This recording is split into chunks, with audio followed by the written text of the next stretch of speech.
He was a drained office worker, running on pure exhaustion. A worker clawing through dungeon after dungeon to keep the Black Guild fed, desperately craving a day off. Then one wrong button turned his private dungeon into chaos, and he burst into a nationwide live stream. As he strolls through monster farming like it's just another day in the life, the internet straight up snaps and loses its mind. The clips exploded across the screen faster than anyone could rein them in. By morning and still nobody. Nobody starts out famous, then somehow you blaze a trail and become a name everybody knows. So if he's gonna grind no matter what. Alright, if he's going to do it, he'll do it his way, so let's go.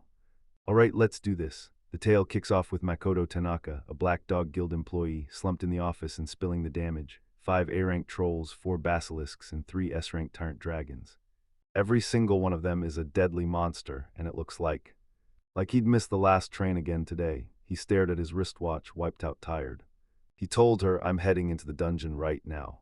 Now, no matter how hard he hurries, it'll already be past mid-something. Midnight hit, and he had to wonder, when was the last time he'd even seen home?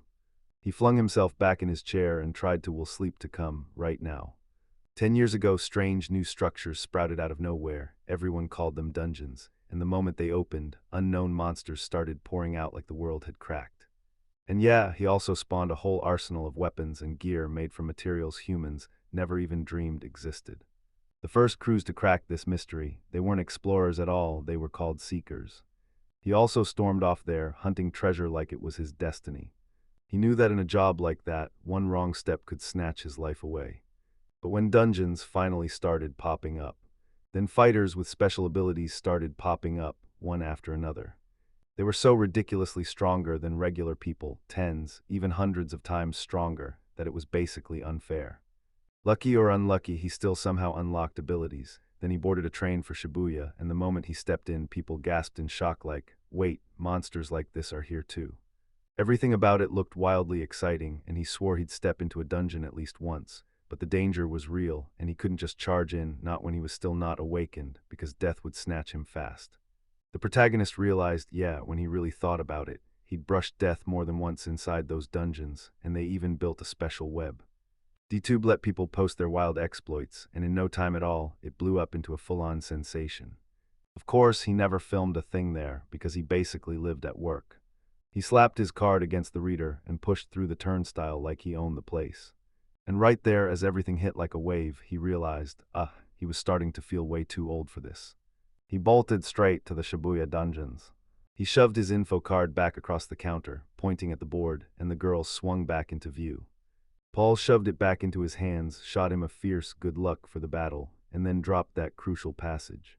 He finally got the message through, trudged into a dungeon called the Stone Demon, and looking completely wrecked, told them that. He said he had to hit the job again, then he pulled a tiny device out of his. He yanked it out of his inside jacket pocket and hit the button, activating it instantly. And it shot up right beside him. He glanced at it and swore it looked tiny. A sleek filming drone whirred into action, automatically recording footage and beaming it straight back to the guild. And yeah, there's even a protocol to blast images to the network, but he only uses it to send updates on the guild's work. Then he grabbed his phone and stared at it, and told them they had to pick the Guild Video Transmission Pro protocol. Then he suddenly felt sick, wiped out from sheer lack of sleep. He started to drop and slammed his head into the railing. The guard's face went pale with worry, and he blurted out if the MC was okay. Then the MC nodded and said, yeah, I'm fine. He didn't have to worry until he stared at him, nose gushing blood, and snapped, I'm just a little dizzy. The guard still couldn't shake his worry. He swore the man looked like a walking corpse. He said nothing, then bolted down the stairs straight into the dungeon. He couldn't stop thinking about it. He'd only managed a couple hours of sleep today, and he hadn't even been home for about 2 weeks. Weeks had dragged on. When was the last time he'd actually slept like a normal person? I can't stop wondering why he keeps doing this, like he's trying to work off that guilt piece by piece. Works as a government contractor, that's where the guild's perks stop cold. Even the government itself is begging to dodge the job. They grind through these dungeons nonstop, nobody's steering the ship, so their guild survives on pure hard work.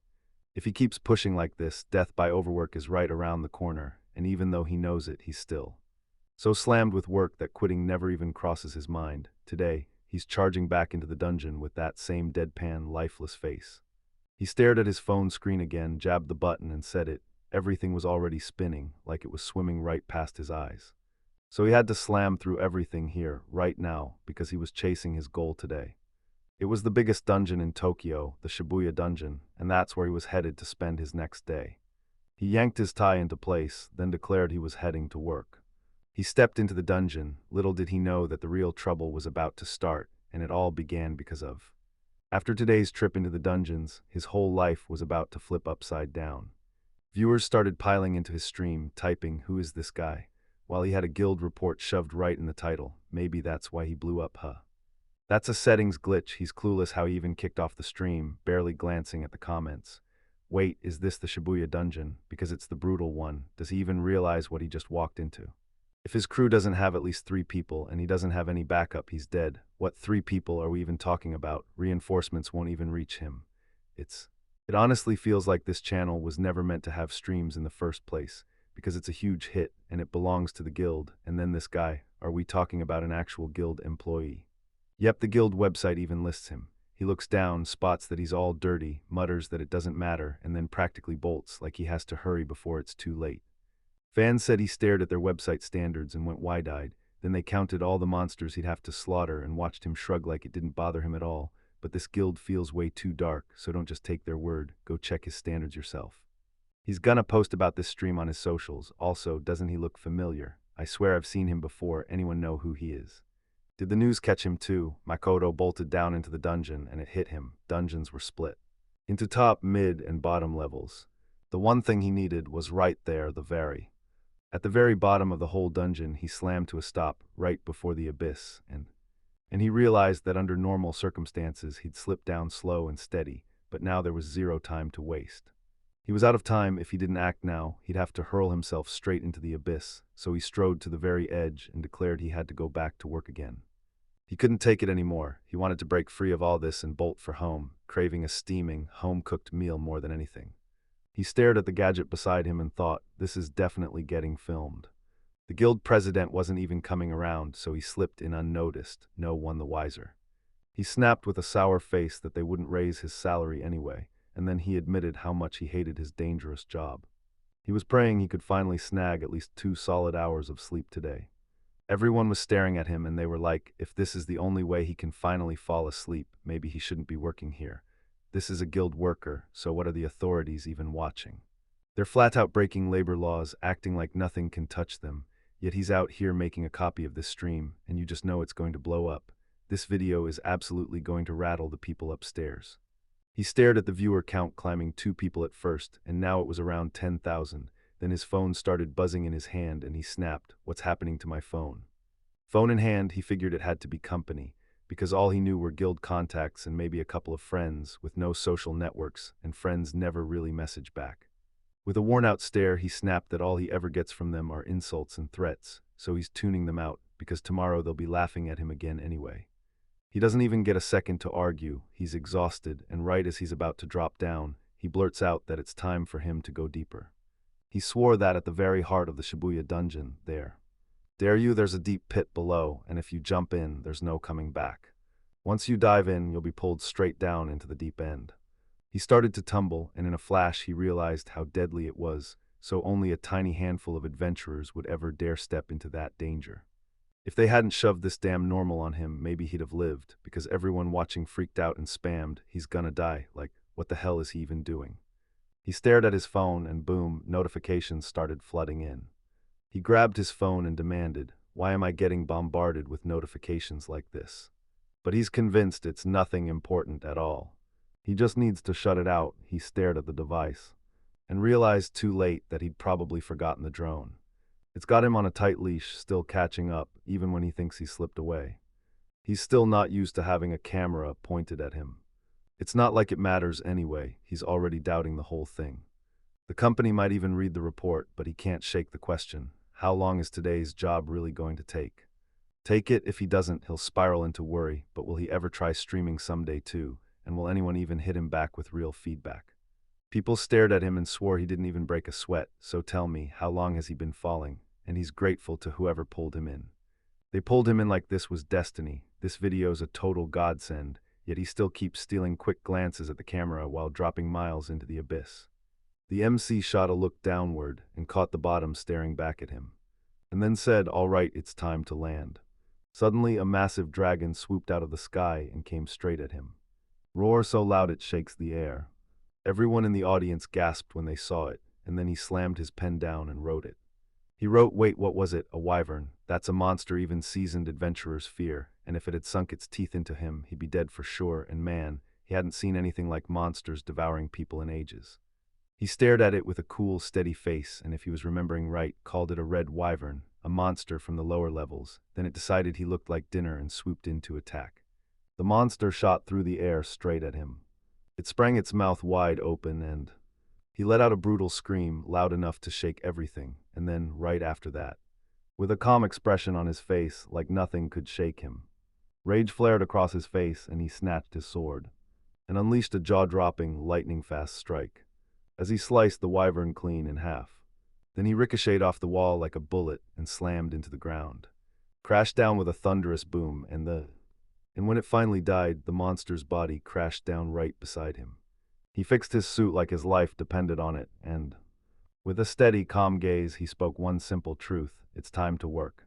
The viewers went silent, then erupted. What the hell just happened? He sliced the red wyvern clean in half, and for a moment they couldn't even look away. He just dropped from that height, and all he did was stretch his legs like it was nothing. Did anyone actually see him swing that sword, or is this all in his head? Or did he never even draw it? Maybe his camera's dropping frames and we just missed it. What the hell is going on here? He's never heard of anything like that, and get this, there are already 50,000 people watching on the stream because this video's blown up across every social media platform, and now he's basically a legendary streamer. Notifications started hammering Makoto's phone again, and he snapped, "Why is it blowing up like this? How much longer before it finally stops?" He heard that thunderous roar and boom, spotted a whole pack of monsters charging his way, and said he'd finally tracked them down. Then he hit them with the truth. He knew exactly what he'd found. He thought that this was the dungeon's darkest, bottomless depths, a brutal place where only the strongest monsters dared to survive. He stared the monsters down and said that the woods were crawling with trolls and minotaurs, Torhir basilisks and death knights. Yeah, these aren't monsters you play with, they're the kind that can end you. And then right on cue, the tyrant dragon rears its head. This opponent is built different, strong enough to send shivers down your spine. And he refused to throw down with him, yet. But his superiors slapped a quote on him, and that means one thing: he's going to have to fight, so he drew his. He yanked his sword free from its sheath and declared it was time to get to work, no more waiting. He bolted straight at the swarm of trolls, then they surged toward him and tore the air apart with deafening screams. He stared at it and thought, yeah, that troll looks terrifying, but underneath it's clearly ripped and built strong. The very first time he laid eyes on him, terror nearly crushed him, so he bolted past those monsters at lightning speed and slammed straight into their heads. He figured this thing was so durable that if you chopped off its head, it would drop dead in place. No special abilities, just him stomping forward to eat. He'd even claimed that among every monster lurking in the dungeon's depths, this one was the weakest of them all. Then the viewers' jaws dropped and they flooded in like, he killed 3 trolls with one swing. Are you kidding me? Trolls are ranked monsters, right? This has to be some shady video edit because there's no way he's actually seeing this. Are these things really that weak, or is this clerk built different? Even an A-rank adventurer could take them down with the right gear. No matter how monstrous or mighty the adventurers get, it's the weapons that settle everything, and then it hits you. Why did the Black Dog Guild bury a truly gifted adventurer from the whole world? His phone started vibrating again, and he snapped out loud, annoyed to the bone. Why is it blowing up with notifications today? This keeps yanking his focus away from his work. They closed the distance, and the two of them locked eyes, staring each other down like something was about to explode. Viewers gasped at that, swearing it was the first basilisk he'd ever seen. Plus, ogres are supposed to crowd the lower levels too. The truth is, these monsters are rare as heck in the market, if you've got the guts to fight them. He's terrifying as hell, no way he becomes a seeker. Even if he tries, he won't reach all the way down. They need to watch right now, because if he doesn't dodge the basilisk's attack, he's going to stone. There are already over 5 million viewers here, and he hasn't had a stream hit this hard and feel this thrilling in ages. The protagonist stared down the monster, dead calm, and realized its breath could turn every living thing to stone, if it got the chance. He gets caught and it's over, he'll die on the spot. He can't stop wishing he had comrades who could cure this cursed status, or at least hand him a healing item. But he's a total loner and making friends is a struggle he just can't crack, therefore. So when it strikes, he has to end it right there before it hits again. Which is right now, so the second you pick the... Just then he burst forward and sprinted right up to the... The monster lunged at him, and he drove his sword straight into it. The blast roared through the air, and with one last shudder, the monster crumpled and hit the ground dead. He leaned in and said, "Not many people know this, but the most vital part is tucked under its belly, and if you strike it the wrong way, the petrification doesn't stop. It spreads through the whole area." Shocked viewers are like, wait, is this really not his first showdown with that monster? But he just shrugs, saying almost nobody knows, even though nobody even knows at all, and I'm sitting here thinking, how many basilisks has he actually killed when he can't even track its movements? He's starting to feel really, really strange. Strange, did that guy really just turn human into a myth? Was this the first time he'd watched monsters get wiped out this fast? He's already planning to blast it in the news. Samurai have appeared in Japan again, and then repost the whole thing on foreign sites too, and there are even people from other countries' fans are here too, no shock there. The stream already blasted past 10 million viewers. He kept getting hammered with notification pings, then shot a disgusted look at his phone. What's wrong with it today? Ever since he arrived here, his phone won't stop shaking in his hand. Every buzz feels like a warning, and if he checks it, all he'll find are curses aimed straight at him, so he shoves it aside and keeps ignoring it. It wasn't long before a monster's brutal roar tore through the air. He snapped his gaze to the side and blurted out that it was an S-rank tyrant monster, S-rank DR. Dragon, he swore those monster stats were off by dozens of levels. It was like a dozen times stronger than a troll S, and that power could melt metal. With those flames roaring, it became a terrifying opponent, so the viewers watched in shock and flooded the comments with, "Is this really how it ends? Stream about to cut off, and he's just praying he doesn't die. This is a full-on tyrant drama." Dragon's S-rank crew can't always steamroll everything, and then an ordinary clerk steps in, doing it all by himself. Sad news, our mysterious swordsman is gone for good. Now he has to bolt from this monster with every ounce of strength he's got. And get this, are there really over 50 million of them already? That's like a whole third of the country. The MC stared that monster down, already knowing its breath wouldn't even leave a speck of dust on him. He sheathed his sword, and the thought hit him like this was different. There was no way he could dodge something like that, so he didn't even have to find out. Because he refused to give up living, viewers freaked out hard and flooded the comments, begging him to slow down because he was locked in on it so intensely. So was he really about to throw down? He was literally wagering his mother's soul, betting that he'd kill him too. The dragon reared up and blasted out a massive, filthy stream of F***ing. A burst of flame spat from its mouth, yet he stayed perfectly still, like he wasn't even afraid. He stayed rooted where he was and snapped into motion, swinging his swording with raw intent. Ripping through at an absurd speed, he unleashes an enko. An incredibly destructive wave crashed through everything and cut the whole flow in half. Flames roared around him, and even then he still managed to slash clean through It split the dragon in two with that one brutal attack. The audience was blown away, and they raced to the comments, writing, "How is he even swinging a blade like that this early? He's not just scared, he's freaking out because he sliced the dragon in half with one clean blow, and tell me, is this really some ordinary office worker? Because if it is, this sword. Did a sword master actually show up right on time, or was that just the start? When did their clerks get so insanely powerful? And then, a workaholic swordsman appeared. How did they even come up with that nickname for him? He actually likes it, so they should slap it on everything." Makoto just calmly looked away. And that scream sent the nearby monsters into full panic. He even thought this dragon was their leader, until it finally died. The other monsters shattered into silence, refusing to fight, because even if he slaughtered them, the guild would still snatch the materials, and he'd already hit his quota. So yeah, there was zero point in dragging this fight any longer. He smirked, clutched his sword tight, and decided he wasn't staying a second longer. Then he pushed for them to leave before his patience snapped. The monsters stared at him for a second, then they bolted, and he stood there as the silence swallowed everything. He stared at the dragon's body, then grinned and admitted he'd wrapped this up way sooner than anyone expected.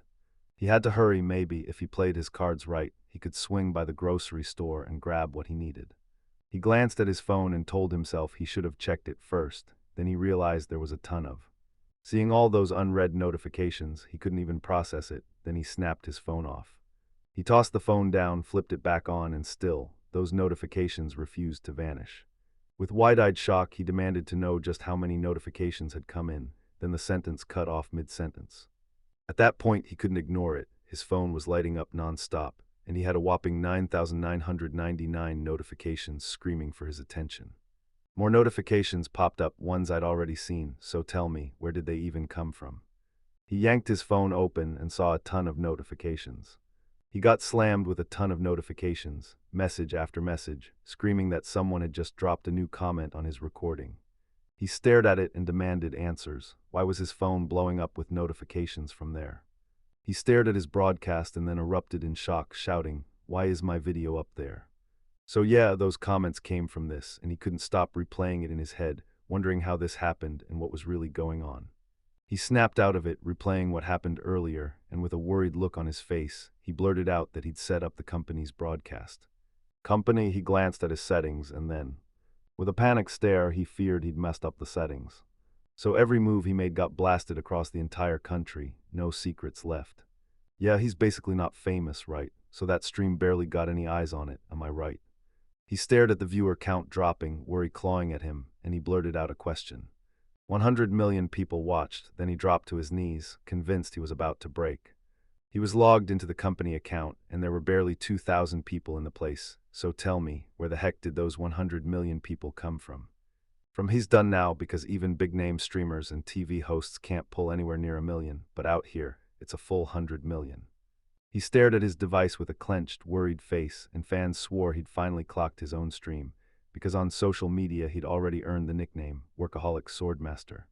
He played it cool, then blurted the question, "Would you join our guild?" He went on to hype him up for his first stream, then hit him with the real curiosity. How did he get this strong? He was at his peak, and there was no way he could just sit there without at least saying his name. He could feel it in his bones, no matter what he did from here, nothing would ever set this right. Now he'd have to sit down and hammer out a whole stack of handwritten apologies. The very next day after the broadcast hit the airwaves, the protagonist burst back into the company building, dropped onto the couch, and caught his breath. He pulled a blanket over himself, stared at his phone in sheer terror, and blurted out that everyone was talking about him. He stared at the screen, then decided to jump to other media, and the very next thing he knew, his stream was right there again. Then the comments kept flooding in, and he snapped. He hurled the phone onto the couch and slammed his palm over his face. He stared at his own hands, baffled by this mess of a state, because all he ever does is sink hours into work and nothing makes sense, so now he's begging strong internet voices to weigh in. He snapped his gaze up and said, "Yeah, it's true. I'm probably the only idiot crazy enough to plunge into those deep levels alone, but tell me, is that even something worth bringing up?" Lately he was certain of one terrifying thing. Every time, he only kept dropping down by himself. He didn't have a clue about how deep the other adventure levels even went. The second those dungeons hit the world, he started dropping down into them, and damn, he looked insanely strong, but nobody, not even him, expected it to end like this. He stared at his reflection, then suddenly questioned it. Come to think of it, why did he look like that? Was it his plain, forgettable look, an ordinary suit, the vibe of a regular office guy, and those tired bags under his eyes that totally buried any chance he looked like an adventurer at all? That's the whole reason. He didn't look like the adventure type at all, more like some stuck-in-an-office clerk, and that's exactly why. People turned it into a headline, and then, bam, he got a call about it. He stared at his phone, and pure fear gripped him like ice in his veins. Sprung up and snatched the ceiling with both hands. His eyes snapped to it, pure fear flooding his face, and he couldn't shake the thought that he had. He'd cut himself off from DTube, so why are notifications still hitting now? He stormed in, then bolted downstairs and snatched up the... He yanked the phone up and blurted, "So what's happening right now?" He spotted the caller ID, Adachi, and the call was coming in fast. He looked at them and thought, finally one of my real friends, because they used to play nonstop, but lately they'd barely crossed paths, and if he's being honest, he was so buried in his own life that he straight up forgot they even existed. The fact that he's calling right now is screaming that yesterday still isn't over, honestly. He refuses to talk about it, but the truth hits hard. There's nobody he can turn to, only him. He picked up the call and his buddy lit up, flashing a big, happy hello. And he bragged that he saw it all and nearly choked laughing his soul out. So, how's he feeling right now? Right then the MC slammed his phone on the table and declared, "I'm cutting this off, disconnecting." He started warming up and basically told him, "I talked you into it." Adachi called him again, and he needed every last second, just 1 minute, to catch up. Again he sucked in a deep breath and answered the call. He called him and demanded to know what he was up to, then he swallowed his pride and apologized. He said no more jokes and just begged him not to disconnect. He caught that smug grin on his face and leaned in, asking if he wanted him to disconnect. He blared an apology, swore he'd never bully him again, so don't cut him off, and when the words landed, he just stared, stunned, because he couldn't believe he'd become so unbearable. He swore nothing had changed, even while he felt relieved he was doing okay, but deep down, he really needed that advice right now, and cutting himself off was the worst move for him. He was the smoothest talker around, the kind who'd known half the town for ages, and yeah, he totally understood social media too, so now he had to figure out exactly how to handle this mess. Adachi told him, "I watched it," then smiled like nothing changed, strong as ever or maybe even stronger than before. Mukoto snapped at him to stop the compliments and demanded to know what he should do, so when he was totally confused, he blurted that he couldn't get it unless Mukoto first said exactly what he wanted. He mulled it over, then blurted out, "First thing, I'm deleting every single common video." He burst out laughing, calling it all totally unrealistic. There weren't hundreds of videos from that stream. But thousands of more people are already talking about it, and it's even jumped outside Japan to spread far and wide. In Japan, there's this real-life samurai legend floating around, and yeah, he checked it out. It's already been translated into 5 languages.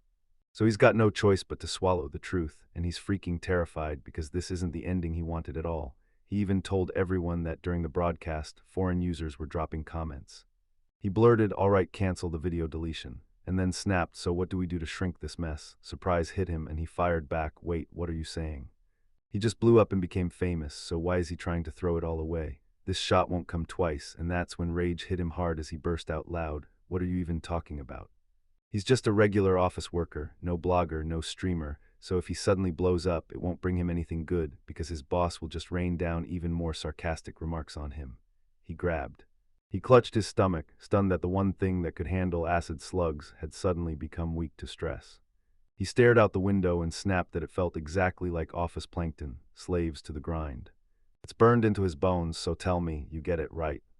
Right, he should probably bail on this guild, because he was so shocked by what they said that he immediately demanded, "What did you mean by that?" Adachi flat out said he'd seen the video and the bags under his eyes looked brutal. Then he eyed this Suda guy and went, "So he's still using you like a forced laborer, huh?" The protagonist didn't even deny it and convinced himself that it was the guild's president, the one he works for. They were all in the same class, stuck together and playing nonstop since elementary and middle school. Basically, they're true childhood friends. He admitted he couldn't just quit on a whim because he owed the president. Then he snapped his gaze up and asked if it was because he'd lent him money when his parents were sick.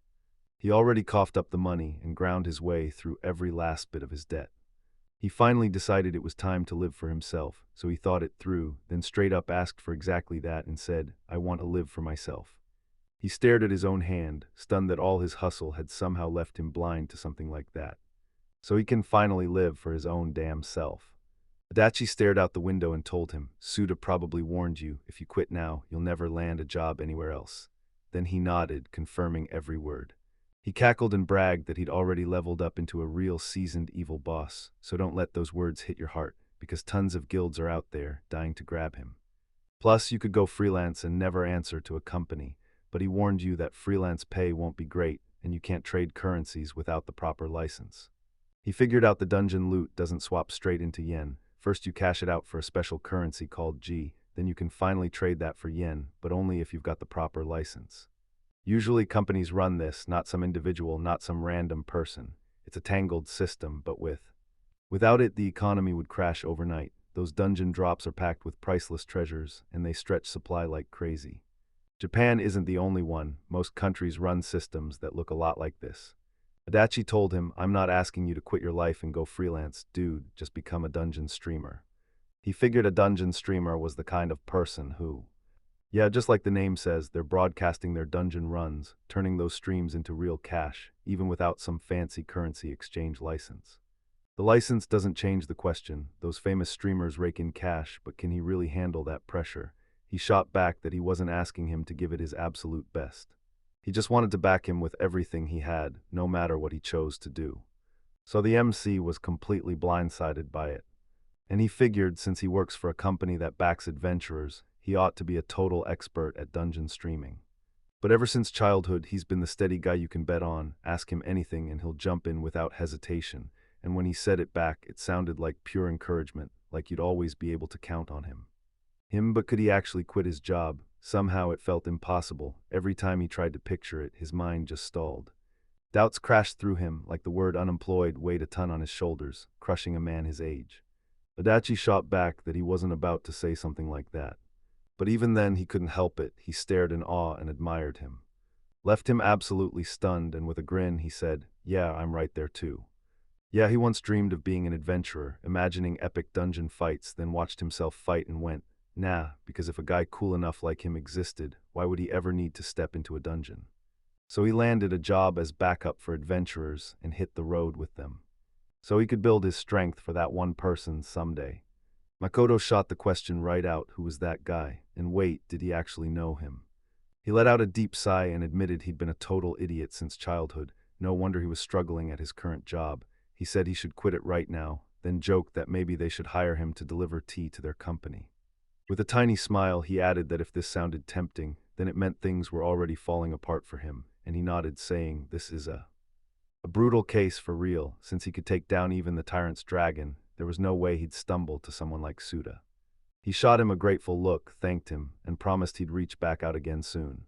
He shot into work, glanced down at his watch, and checked the time like it was ticking for him alone. "Dude, watch this." 3 of his colleagues stormed into the room. The room erupted with anger, and it called him out. And one of them shot, "So, is he ready? Like, does he even stand a chance? Does he even grasp what he's unleashed?" He snatched his. His stomach growled, and then he farted so loud it made even his own voice sound shocked. Sent a brutal stomach ache tearing through him. It felt like his spirit had started cracking way more than he ever expected. He thought, then Adachi's words hit him, and everything in his head shifted as he. Somehow he snapped into perspective, then stood up from his chair. If it had worked for them, he figured he'd have quit already, unless it was finally starting to click. Suda blared out that thanks to his broadcast. The company's reputation had crashed so hard it hit rock bottom. Now he had to figure out what on earth he was going to say. "All right, I've got the answer. Now let's wait, because the rest of the employees are about to roll in any minute." Then they'd come for him, and he slid his finger. A blade of rage crossed his throat as he barked, "Be ready." The protagonist met his eyes, dead calm, and mentally shrugged like nothing at all had changed. His management skills were downright useless, but somehow his talent for running a black company was absolutely terrifying. Sane, and with that his body sagged and his soul sank into full, crushing despair.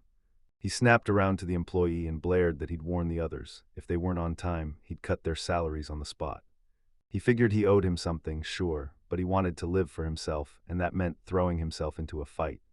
Suda burst in and started waving his hand, warning them that showing up later than the boss was a sin the world would never forgive, saying he only meant it for their own good. "So you'd better lock this in, because they've still got a mountain to climb and lessons coming fast." MC stared at him and realized that "I'm always thinking about your well-being" was pure nonsense, because he wasn't guiding them at all, he just loved lecturing. He absolutely loved rubbing salt in the wound, mocking anyone who couldn't fight back, and yeah, it was great that he managed to wake up, but right in front of him, his stomach snapped into pain again. Could he even find the words to fire back properly? Finally, a notification popped up, message from a Dutch person. And he couldn't help but wonder what in the world he was supposed to do right then. Right then, he burst open the chat and froze when he saw what he'd typed. He was still terrified of the boss, no matter what, like he could have sworn he'd beat him in the blink of an eye. An eye like that, then it wouldn't be scary, right? He read it, and then he whipped around and dropped to his knees, apologizing. Then Suda shouted at him, grinning with a wide. He flashed that wide grin, then admitted he doubts they'll ever forgive him, because he's feeling awful. Does he? He snapped, denying it, and then his mind spun back to the days when he was an adventurer, way stronger than any ordinary person. But he hadn't stepped into that dungeon in ages, because he was way stronger than him, and if you watched closely, you could see his moves were all stitched with dangerous openings. He pictured smashing him with a single, brutal strike, and was so sure it would take them 1 second to end him before. He was terrified they'd drag him out and force him to quit the company.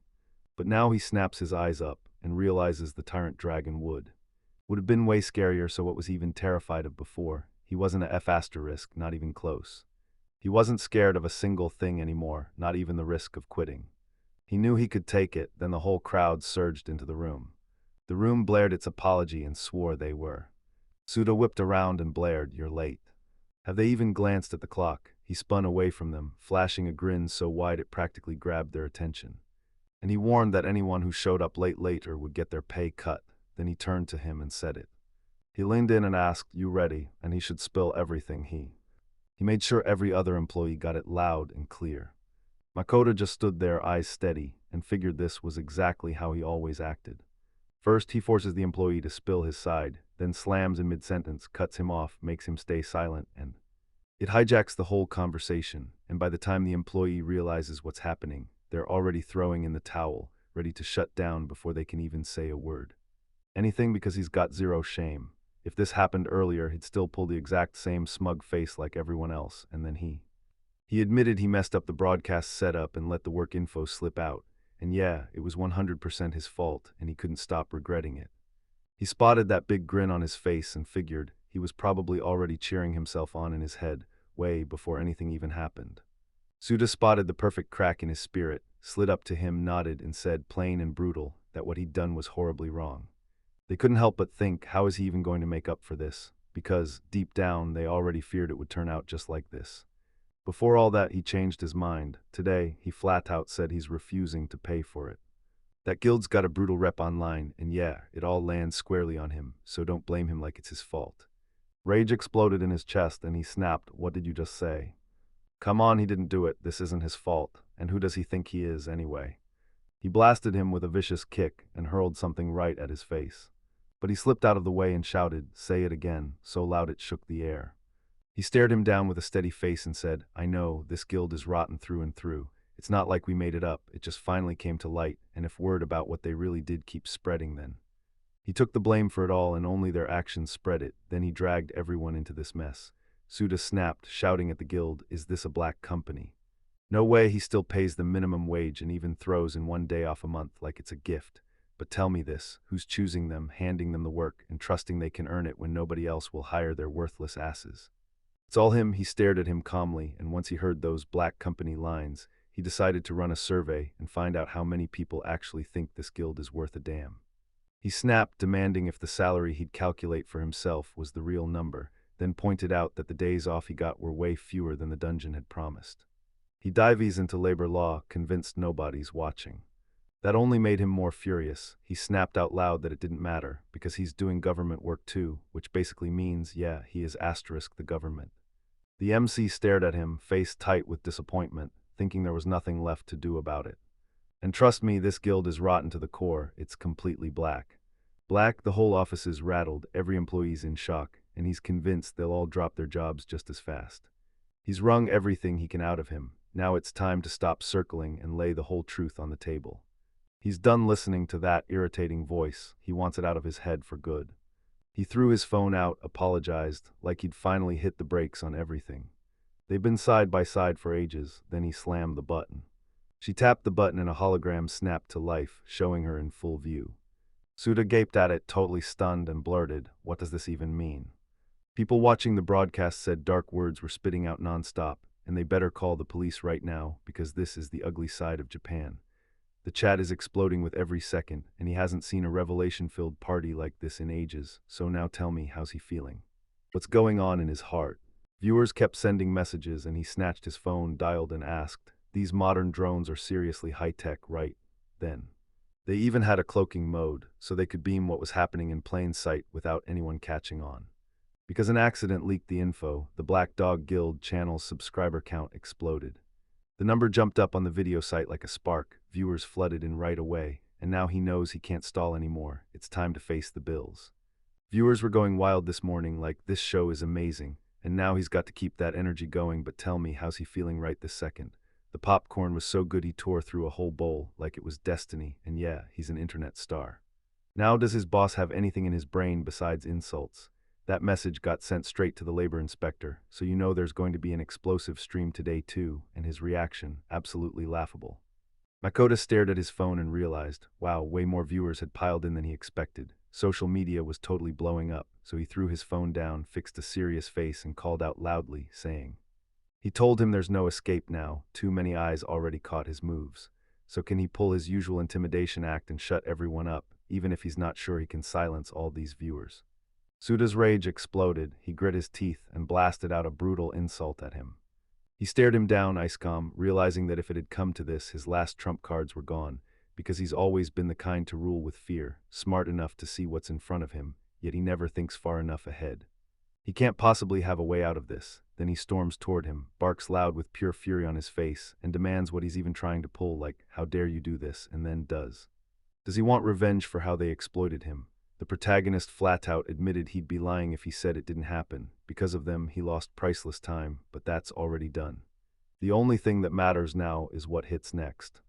With a hard, serious look, he demanded what happens next, then swore that from this moment on he'd live for himself, starting by quitting the company first, and as for what he'll do next, he's cut off right there, mid-sentence. He hasn't chosen yet, but he's set on going freelance and hunting down a new job. Then he burst out laughing and fired off, "Yeah, I'll be a freelancer, and I'll snag another job too." Job? What kind of nonsense is that? This guy's a total deadweight, just a useless piece of trash, as if he keeps him on a leash, that guy won't get to work anywhere else. So he shoved his hand up and barked that this whole mess hits them too. MC stared at him, still stunned that he'd been working under this guy for so long, then nodded and said he totally got his side, so why wasn't he asking about getting a job somewhere else? Suda snapped around to face him and shouted, demanding, "What did you just say?" He stared at the device and snapped, "Quit this company," like it was the only answer, then wondered if he'd even land a new job afterward. Soon, lots of people were sliding invites to his guild. He stared at the chat on his phone and realized that among all of them, famous guilds stood out there like locked fortresses, so hard to crack that nobody should have expected him to matter, and yet somehow someone still needed him. Because the world isn't all darkness, there are still good people out there. People he can't breathe through it, he wants to cry, right here, right now. He jabbed at the hologram and blurted, "This is it, my charm's done. No matter what I try, I say anything and he's still done caring." Rage surged through him and he barked, "Who dragged me?" A broke student gets pulled into his father's company. Money there covers his parents' treatment, and he's made their caretaker's choice, until he snaps and dares to do this to the one who saved him. Makoto wore a calm face and said he'd already paid him back, then stopped mid-sentence, and you could tell it was only part of the truth. Who stabbed him in the back, honestly, he still believed they'd pull it off together. Suda strolled to the side, and every employee snapped their eyes on him like he'd just lit the fuse. He yanked open the drawer, grabbed a bizarre sword from inside, and then, seething, began shouting the same furious line again and again. After those times he told him to shut up, he yanked the sword free, eyes blazing, and snapped, "Can you hear me?" The staff were absolutely terrified, and he just couldn't stop thinking, wait, is this really happening right now? Mad fury sparked in his eyes, and he snapped at him at the top of his lungs, calling him an ungrateful freak. Freak, he stared at that knife, and it hit his brain in one sharp thought. Isn't this cursed weapon the dungeon's outside monster? Just seeing it in the wrong place feels like a death sentence. Breaks the law for managing labyrinths. Sprinted at him and roared that he deserved to die. With a killer calm, he watched his strike land, and realized it was dragging way too slow. His moves are so much sharper and more sophisticated than outmatched the Fukuoka monsters by a mile. To be stronger, but now he's been completely snatched out of control. He crashed down hard, and at the very last second, he still managed to unleash an absolutely ing. He snapped forward with a blur of his hand and knocked the knife clean out of it. It slipped out of his grip, and he couldn't believe what happened. Spots the injury on his hand, and instantly, agony hits as a loud groan tears out of him. The protagonist stepped up to him and shouted his name. And just like that, he declares it's over. Now he'll finally taste the same pain. Pain crawled up on him, closing in fast. He landed a crushing punch that sent him flying. He launched through the room like a comet, ripping past everything in his way. He ripped across the room like a blur and closed the distance in a single heartbeat. Then he slammed his back hard into the wall. He let out a heavy sigh, then admitted he finally felt better. He thought he'd finally held back enough, so there was no way he was about to die. He secretly hoped this would finally teach him something important, Suda-s. He shot up from his seat, blurted his name, and vowed he'd never forgive him. How dare he? He stared at him, and the thought hit him like a slap. Thought that even though he was rotten, a former seeker could still manage. Somehow he would. He was still insanely strong, like his spirit hadn't broken yet. His pride still hadn't cracked. Guess it wouldn't let him admit defeat. Defeat, yet one more strike could mean death. He snapped his gaze to the other employees and demanded. Why were they just standing there? They should have gone and crushed that criminal the second he raised a hand against him. Totally useless, the lot of them. Useless employees, he jabbed at one of them and snapped. shouted at him to cut it out right now, stop him already, or he'd slice his own paycheck. MC squinted at the employee and felt a sharp certainty in his gut that he couldn't be wrong. This promising young hire joined the company last year, and I'd never worked a single shift with him underground, so his real abilities were a complete mystery to me. Suda blared out to him that right now, without pay, it was going to be brutally hard.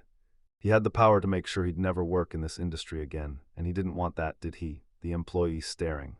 Looking wrecked with worry, he nodded and snapped that he didn't want any of it. Then the employee rushed up to him. He swallowed his guilt and promised he'd hold him back, without letting a shred of pain touch him. Makoto stared at him calm as ever and told him straight. He was like, all right, fine, then shot a nod and bolted, right as he was about to run. He sprinted straight to him, blurted out his thanks, and right then, the worker lunged at the protagonist. Makoto couldn't stop thinking, was this guy really going to smash into him, snatch his leg, and lock him in a headlock? Yep, indeed.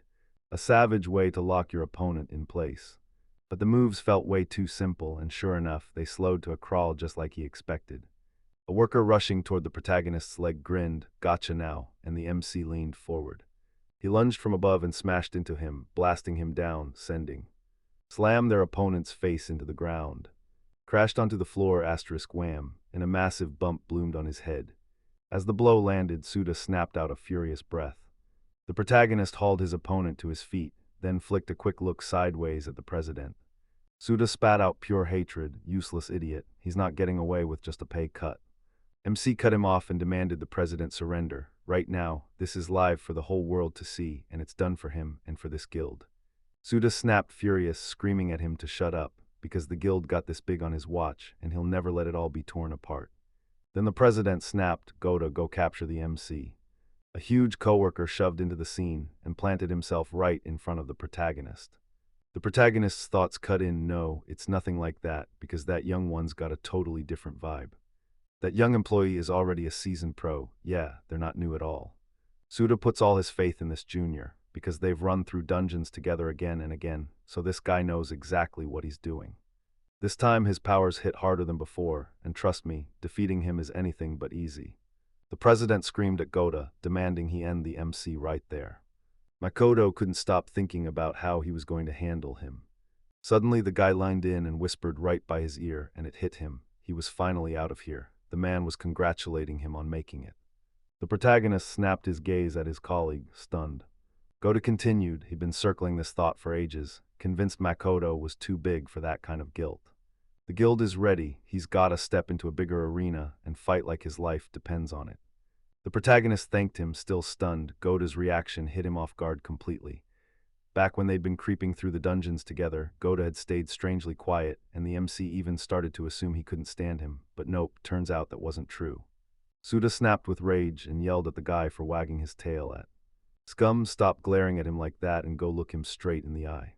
So hard that the president's face twisted and contorted. The employee told him, Makoto taught me the basics of being an adventurer. He's my mentor, my lifeline, and that's why he couldn't carry out his orders. He even added that if he went as far as seriously attacking, it would hand him defeat because he's the president. Yeah, he got that, but Suda was beside himself, rage burning in every heartbeat. The surprised protagonist didn't think like Goda at all. He was convinced they could still lock in and give them one hell of a fight. The guy leaned in and warned him that he'd detain the president, then demanded he get out of here right now. Right here, MC just stared, stunned, like wait, was he actually serious? Goth leaned in and told him it was true, then ordered him to trust his word. The protagonist patted his colleague on the shoulder with pure gratitude and declared. He declared it and slammed the save, then the president huffed in furious indignation. Makoto lunged for the doorknob, thinking, finally I'll. Right then he'll rip through the moment and say goodbye to the guild for good. The door blasted open and Amatsuki burst in. Kanate burst in with 2 employees in tow, shouting as he announced. Attention, Dungeon Association Audit Department, everybody freeze right where you stand. They're here right when the call hits, and Sudik's claim bursts with pure joy. The audit department, right as the president turned toward that sudden arrival. Rival gangs snarled and started yelling at them to snatch that criminal right then. Makoto, this guy actually threw a hand at him. The protagonist's eyes widened in shock at the Dungeon Association's audit department, the Ministry of Monster Control's Internal Affairs Wing, was a real government agency, and after that broadcast, you know they definitely got bombarded with reports from viewers. With all that chaos, it wasn't even surprising. Suda shoved the audit forward and urged it to order the department to speed up and drag everyone to their assigned duties. The Yamatsuki staff closed in, snapped on handcuffs, and warned him not. Suda stared them down at the department head, demanding they not resist. They froze in disbelief, then erupted, screaming, "What are they doing?" The criminals were right there. She glared at him and pointed. She jabbed a finger at him and barked, "Suda Akihiro, you're under arrest for breaking the secret labor law and the special law for awakened people." The president's blood boiled. What nonsense is this? The protagonist snapped because there was no way to spin it, not when everything he did was broadcast live for everyone to see. So Suda must have expected them to watch it all firsthand. Did he really think this would go smoothly? The president tried to pry himself free from the department staff, but their grip wouldn't budge.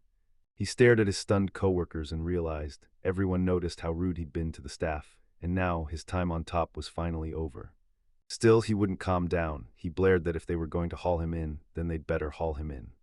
Arrest him too. He didn't just act out, he hit the guy with force. That's not the behavior of a law-abiding citizen. Amatsuki sucked in a deep breath, forced her nerves to settle, and answered, "Yeah, thanks to that special law about awakened people. Using their powers outside the dungeons is strictly banned, unless they've got special permission. Especially against regular people," so the president blurted out, half in hope, "Perfect, just like that." Exactly right then, our protagonist stopped in his tracks, because awaken is what they call the people who woke up with special powers after those dungeons first showed up. They swear the moment you get hit by that magical essence from the dungeons, it's the spark that triggers awakening, and after that, everyone's power blossoms differently, so not everyone awakens the same way. Whether they awaken or not is totally up to their own traits, but once they do, they can unleash their powers outside the dungeons, which is exactly why awakened users are kept on a tight leash by special law number 2. Suda kept blasting out the truth, screaming that he's the real victim. That ungrateful Makoto needs to be arrested. She snapped at him without a second thought. Don't let anyone misread him, his actions. It falls under self-defense, because if he hadn't been awakened, it'd look like overkill, but the truth is, both of them were awakened.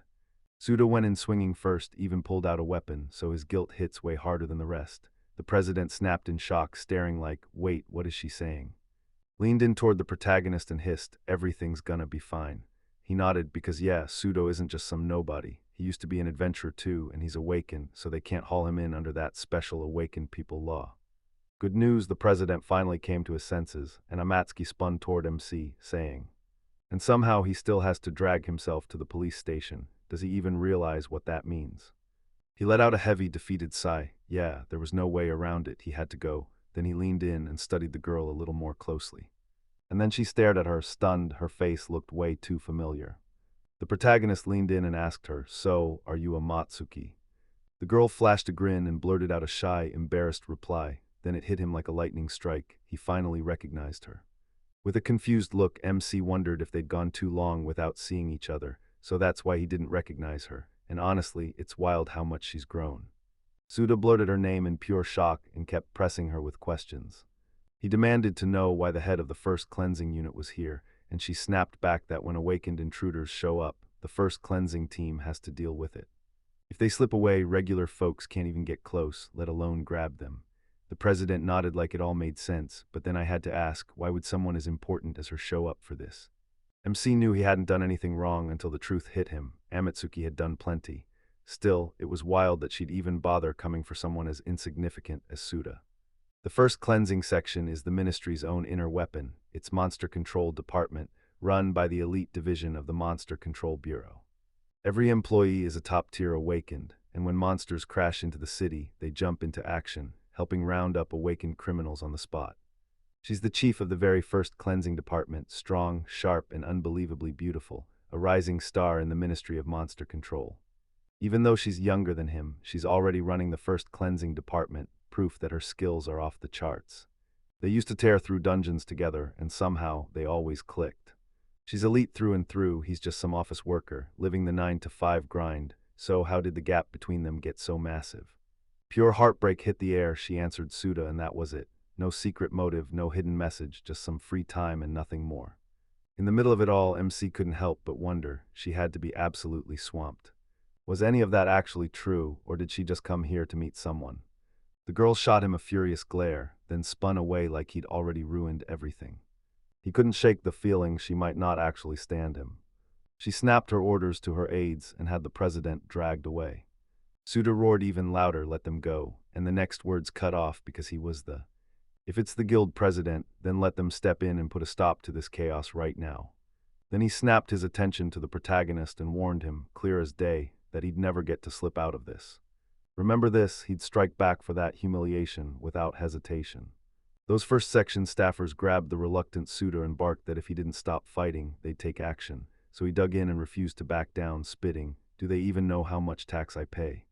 Their salary comes from my money, so let me go and let it be quick." At last, the shouting fizzled out and they finally let him go. The protagonist thought he'd push through to the finish, and then the truth hit. His end was the real start of his dismissal. He let out a heavy, defeated sigh. Amatsuki grabbed his attention and told him, "We need to talk right now." Since it was a voluntary escort, he had no reason to feel embarrassed, so the protagonist strode up to the window and said, and maybe later, yeah, he still hadn't slept right in weeks. Weeks dragged by and he hit the wall, pure panic in his head. Then the girl shouted his name. He snapped with indignation, then sprang onto the window and started twirling the business like it was about to explode. This card sat in his hands, and if it had been some random official, he'd have backed off, no questions. But Amatsuki, he could finally get cheeky. Cheeky grin and all, he swore he'd talk to her, then slid his contact info right into her hands. Said goodbye and tore off into the distance. Amatsuki snapped his name, shouting, "Hey," as she rushed in mid-sentence. Came just to meet him, and right then the moment snapped into place. The MC snapped around in shock. What did she even mean by that, he wondered, because no way had he made it up. Now she was already gone, miles away. Now it looks like they'll never team up to explore dungeons again, because the girl stared at the business card, grinned warmly, and sealed the moment. With a warm smile, he leaned in after a while, drawn closer as if something big was about to happen. Adachi leaned against a brick column, lost in deep thought. She blared his name and let him know he'd caught her broadcast, then he just snapped and went absolutely wild. The protagonist startled, then blurted at his friend to lower his voice. What if someone spots them? The guy grinned and said he'd already pictured himself as a celebrity. Being popular is brutal, and the protagonist told him he was heading home. Then Adachi rushed in, apologized, and swore it was all just a joke. A while later, the crew was huddled in a restaurant, and the MC started grumbling at his friend, always adding 3 words more than he needed. The guy just laughed and shrugged. "Let it go, he'll forgive me." Because the second he's around him, he can't stop talking. So as his apology, they let him order anything he wants, because when he gets sent packing, it's treated like an honor. The protagonist nodded, went, "All right," and snatched the menu. One morning, Adachi drops a sudden message, "Come try something with us now." The MC hesitates for half a second, then thinks, why not? He was practically starving anyway. His friend then hits him with another invite. Celebrate his dismissal. For a guy who'd been unemployed anyway, that twist was honestly a blessing. A waiter sidled up and asked if they were ready to order, and the guy leaned in, telling the protagonist not to hold back. So the protagonist threw out an order for a mountain of food hit the table: an enormous cheeseburger, a giant pile of fries, a juicy steak, double rice, a huge bowl of curry, a ridiculous heap of pasta, and then drinks and pancakes on top of it all, while the waiter just stared, totally stunned by the sheer size of the order. Adachi stared at his friend, stunned, then blurted, "Are you gonna explode?" The protagonist flashed a grin and reminded his friend, "You heard me, I'm the one treating you." Then he added, "I haven't eaten right in ages." Adachi looked totally baffled. "Too much," he said. "Even at a restaurant, are you trying to mess me up?" The MC burst into laughter and snapped, "Guess this one's on you." Then he pointed at him and said, "You've got a serious wife, so let her make you pay for all this waste." He shot back sheepishly like, "Oops," then realized he was an active adventurer who lives for that kind of chaos, and yeah, that's why he devours food like it's his superpower. The protagonist nodded and agreed, and his friend chimed in right after. He spotted that the dark circles under his eyes had faded and he looked healthier, so he asked what he wanted to drink. Makoto went with a Coke, and Adachi's rightness hit him like a punch. Back when he was an office slave, his face looked like it belonged to a corpse, but today, when he stared into the mirror, it finally stirred, just a little more alive, and he couldn't stop wishing he could bring it all the way back. Then he leaned in and told his friend he had to talk about something, and his friend nodded, sure, so they could hash it out while they waited for the food. Between work shifts, he slipped it in and placed the paper tablet. Right in front of the protagonist sat a massive stage sign with his name, and the title ***, The Path to Popular Streamer. Makoto tore through account management tips, learned how to reel in viewers, checked the best broadcast settings, and figured out how to deal with comments, then stacked it all with advice from top streamers and the tools to build real self-confidence. Adachi looked him dead in the eye and said he thinks he knows nothing about streaming, and the protagonist was stunned. No way he'd totally make a... Turning that world-class streamer into a complete menace, that guy. The guy shoved a drone into his hands and said, "Don't just take it, pass this on too. It's an old model from his last guild, but it still runs perfectly, so let him use it for now." The protagonist snatched it, completely baffled, and blurted, "I'm touched," then went right ahead and prepared it too. Adachi yanked out his phone and told the MC to hang tight for a second. And after just a moment, he shoved the screen right in front of him. "What else is this for?" The protagonist blinked in shock. His friend had actually set up an account for him. "He told me he couldn't stream right after making the account, so he snapped it up yesterday, just in case. So he told himself it's best to kick off the stream tomorrow. He'd shoot over the ID and password later, and right then, the waiter staggered under the weight of the dishes, and the protagonist shot his friend a sheepish look like, "Yeah, he really is. He's insanely talented, so why does he do all that for him like it's nothing? And honestly, there's no way he'll ever find the right words to truly thank him." Adachi snapped back that he'd never stoop low enough to live off some unemployed guy. Then he paused, and there was more coming. He loved seeing his success roll in, so for a moment he had nothing to fear. Then the MC said, "All right, I'll give it everything, he'll thank me for it." Tito snatched the food with greedy hands. Adachi barked at him, right then By the way, they were all talking about him becoming. He's a streamer, but does that mean he'll actually jump ship and join another guild? He'd watched someone in the chat pass him the very thing during the stream. While he was mulling freelancing, he admitted he wanted to prove he still had what it takes. Turns out he wanted to go even further. Then he realized he even loved seeing that kind of support in the comments, and right then the shock hit. It was already way too late. He made his friend step in and cover for him, because Adachi had to rush to the association administration office and explain himself fast. Time to go, so he thanked him for everything before leaving. Adachi said he'd go too, but to make sure he greeted Amatsuki for him. The MC felt like he and this girl had been tied together forever, and yeah, the truth was even crazier. She and Adachi went way back too. Suda tried too, but Amatsuki kept dragging the moment on mercilessly. And on the way, Adachi leaned in and told the protagonist, "I haven't seen Amatsuki on broadcasts lately, but wow, she's turned into something else." He said she used to be cute, sure, but now she's a total bomb, and the comments were going absolutely wild, like a reel. Frenzy hits, people whisper she's the Ice Sword Princess, and when he saw all those comments begging for her, he couldn't help but laugh. And then get defeated by her, yeah, the protagonist burst out laughing like, "No way, that can't be real. She's grown into someone truly remarkable, and it has to crush her to see him like this now." He figured the girl wouldn't make it to the upcoming interrogation, and maybe that was the safer outcome, but Adachi snapped back, "No, that's not it. If she'd really been disappointed in him, she wouldn't have shown up there on purpose. They were inseparable, brother and sister, at least in name, and she can't just forget him, not when those feelings might still be there." Yeah, he burst out, all fired up. "Oh well, I was worthless before, but now I'm going to claw my way back and earn her trust again." Adachi stared at him in shock, then burst into laughter at his expense. Laughingly remarked, "Oh yeah, Amatsuki's about to get hit with a mountain of challenges."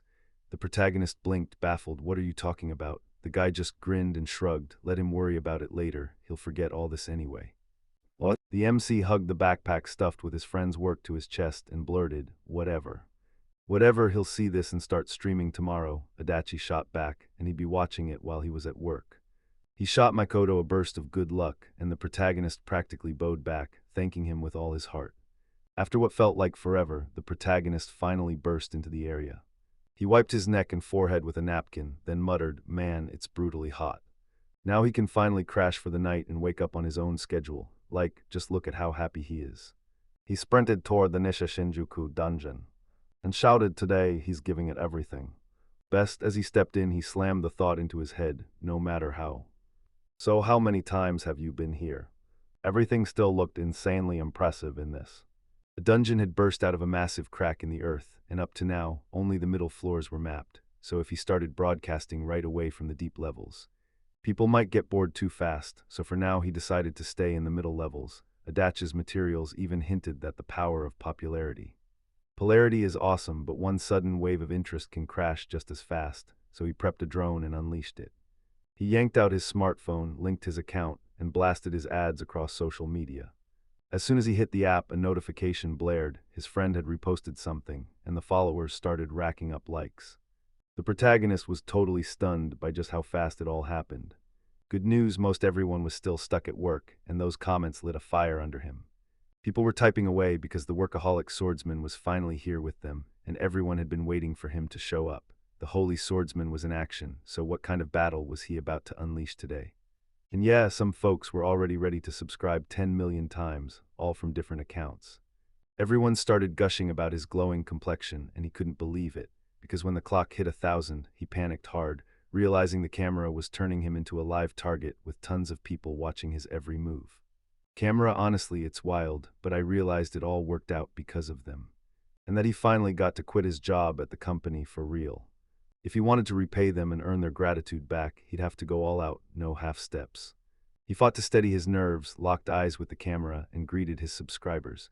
Then he revealed that a former Black Dog Guild employee was with them, thanked everyone for showing up, and kicked off his very first stream. Comments flooded in right away, swearing he was still dressed in a business suit, like a worker with no reason to look that formal. A workaholic and a swordsman cornered him for a straight answer, where they were heading today, and what he'd eaten for breakfast. The protagonist felt like the streaming platform was way calmer, way brighter too, like the whole place was smiling, and it was nothing like the grind of working in a company. From Adachi's POV, it was almost hilarious. Then the realization hit like a punch. He totally forgot to switch on the chat projection. He threw an apology to the viewers and begged them to hang tight for a moment. When he finally cracked the system, he flipped it on and told his followers that from now on, he'd never have to stare at their messages on his smartphone again. Thanks to every single one of you for sticking around. The protagonist even thanked everyone who'd flooded him with messages. Today, at his best, he just wanted to drop down to the... He shoved his way to the middle floor. Next time, he'd push even deeper. And yeah, he'd eaten breakfast today, thanks for asking. He realized replying to messages wasn't just hard, it was brutally demanding, and he instantly gained way more respect for anyone who dealt with that every single day. The protagonist leaned toward the camera and swore he was already right around the corner from his destination.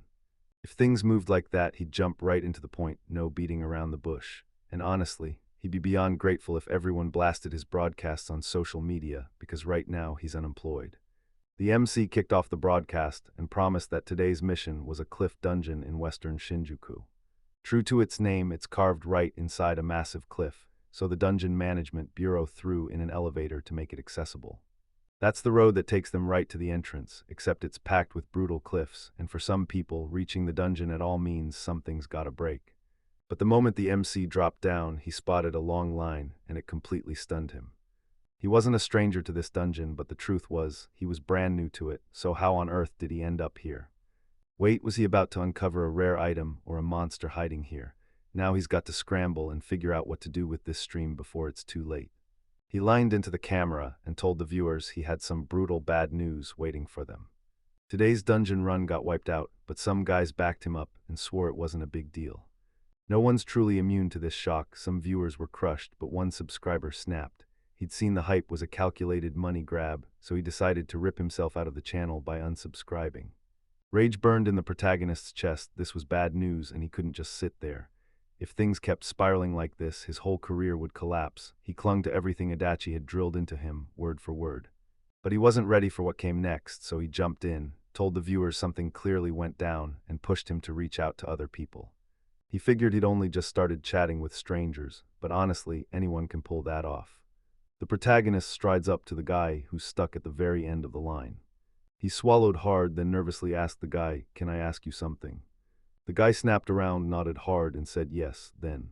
Then he blurted, eyes blazing, "Man's a total workaholic."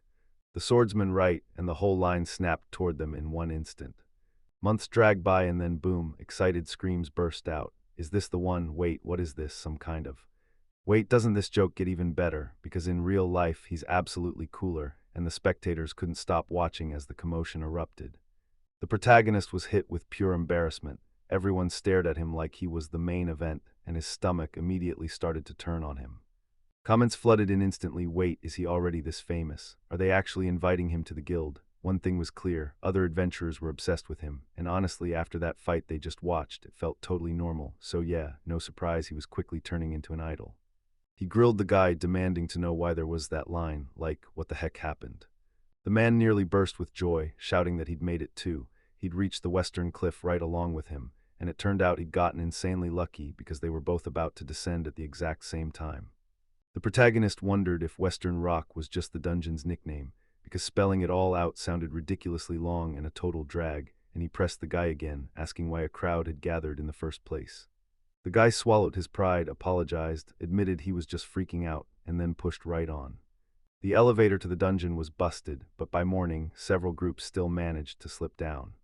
But somehow it had died right in the middle of the climb, so yeah, they still hadn't even managed to pull the trapped people out yet. The MC thanked him for clearing it up. He figured that monster line only existed because the elevator had died, and he couldn't stand the thought of waiting to get it fixed while he was streaming.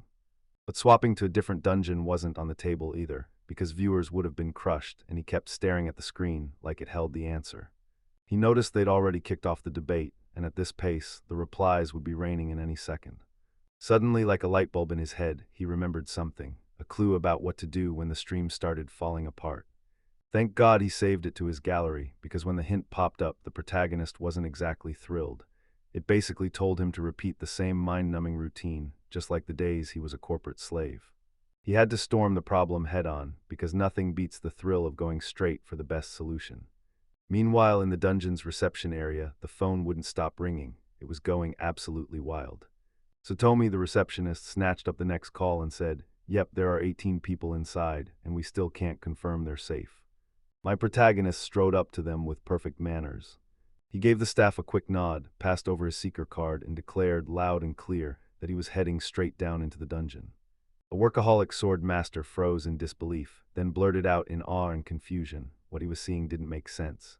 She spun around to face Satomi, spilled who was coming to see them, then admitted she'd watched his whole stream, and the MC practically crumpled from embarrassment, like even the dungeon workers knew about him, which was just so wild. He lined in and begged her to give him permission.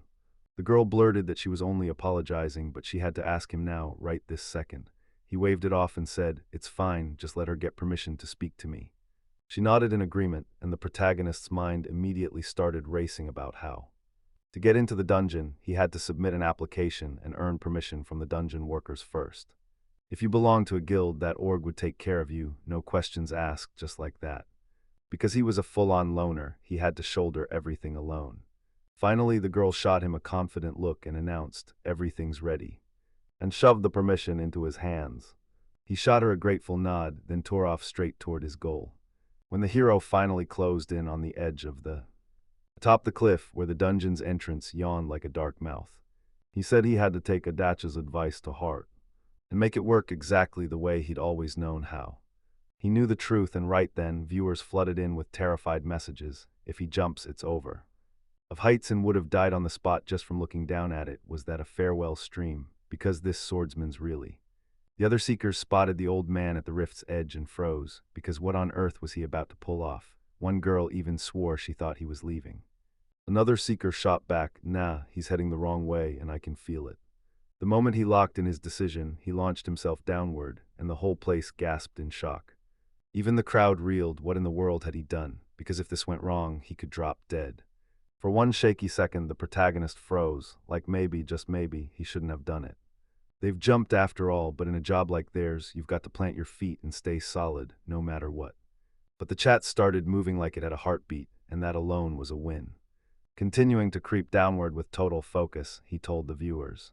So if you're scared of heights, take it seriously, don't look down and don't take chances. The subscribers were straight up losing it, like, wait, is he really about to die from this? How does anyone live with something like this? But nah, he's not dying, not even close, not after all the... If the Awakened hit a fall like that, anyone would be dead, except the protagonist. The scientists practically loved it, like they'd just made the perfect call. After a little while he shrugged and said, "Don't worry, soon enough, they're gonna slow down." With those words ringing in his ears, he yanked his sword's hilt and clamped down hard on it. And clenched it hard, he slowed to a cautious crawl, carefully. He carefully touched down on the floor, and then his name was. The words were carved deep into the sword's hilt. Gasping for air after he hit the ground, he managed to say, "Nice," so he throws the invite out and tells them to jump right into exploring. Luring everyone deeper into the dungeon, his viewers, stunned by the sheer shock of it all, wrote to him, "That descent is unreal. They were so dizzy from the rush and the danger that one subscriber admitted, "I swear I thought you were about to die and you were just watching." Others couldn't stop praising how insanely cool it looked, and the final sting was this: "I wish they'd get awakened too, because an ordinary awakened could never pull something like that off, right? Right, if they could pull that off, this elevator wouldn't exist. Makoto really is one of a kind, and the MC promised his viewers he'd bring them something worth watching today." His subscribers shot back a response right away, because he's wildly polite, like that corporate mindset got drilled into him so deep it's second nature, and there are. These days, rude streamers are everywhere, so they're thrilled to finally see someone like him. It hits their nerves instantly and brings the chaos down fast. 1. One viewer snapped with indignation, like, how do they all just forget how high he'd been jumping? Dude is straight up insane. They'd already erased it from their minds. Sure, the ones climbing down even lower might still believe there were exceptions, but for most of the dungeons plunge underground, and inside them lurk ruined halls too. Yeah, there are also. And inside those dungeons, you've got monsters of every kind, each one with its own wicked traits, trapped there for good. Sometimes they show up, and when they do, the Bureau quickly snatches people up for a full-on raid. To wipe every last monster off the map, then the protagonist snapped into motion and kept going. Goblins burst out to meet him, and he immediately knew what kind of monsters these were. Monsters usually swing knives and other plain weapons, but their minds were small and their bodies just couldn't keep up. And that research association didn't just label them, they stamped them with rank D. The lowest danger rank, MC, says there are only 5 of them. It's not like you'd bother mentioning how he triggered the enhancement. He charged through them, smashing every last one with a single devastating blow. Then his mind started racing, he thought. Still deep down, he couldn't stand the idea of watching goblins. He found them insanely boring. He talked straight to the camera, then darted down to the middle floor, leaving the crowd baffled as they asked, wait, what did he just pull off? Not a single thing showed up. One subscriber even claimed he was a B-rank adventurer, yet he swore he saw nothing at all, and that shook his confidence hard. He didn't even get a chance to film, and even when you replay it frame by frame, the screen stays completely blank. The protagonist gasped he'd wiped out those easy goblins, yet the chat somehow sparked to life anyway, and he couldn't stop wondering, would anyone who wasn't an adventurer actually find this interesting? He blurted out that he was glad they liked it, then shrugged like, come on, these are just simple goblins. It was nothing, just wait for it. He could feel the next part would hit way harder, but the viewers were panicking. Where else could it go from here? He was sure he'd wipe out the rest of those bastards in one brutal hit, even if his usual fights had already gone completely off the rails. He'd just shrug off the fact that he wiped out goblins in a single brutal blow. Then, out of nowhere, at last one of his followers snapped a warning. Monsters were creeping up right behind him. The protagonist snapped into a lightning-fast backflip like it was nothing. He whipped into a backflip, landed behind the enemy, and he roared, those dungeon rats are vile, absolute bastards. They were built like goblins, but they moved like lightning. Later, their blood tainted him from the inside out. Back then, he'd struggled hard, and those comments still echoed in his head, like he'd read them a million times. About how the viewers hated rats too, straight from their own mouths, saying, calling them smelly and downright disgusting. Then our protagonist finally clocked it. He checked the comments and knew, just like he'd hoped, the viewers were thinking exactly the way he was. He leaned in and told them he had a shockingly effective way to kill the rats. And yeah, it would wipe out that nasty odor too, so everyone in the audience leaned in like, wait, what kind of method are we talking about? Was it really that bad? Let him spill it fast, this has to be something messy. They've got to get ready right now, because whatever it is, it's just getting started. The moment hit, turns out the monsters finally clocked their enemy was right behind them. Then they whirled around and sprinted straight at it. The protagonist yanked his sword free, slammed his skill to life, and sliced the air in a single, furious strike. The air filled with terror, then the rats bolted into the distance and vanished in a burst of destruction.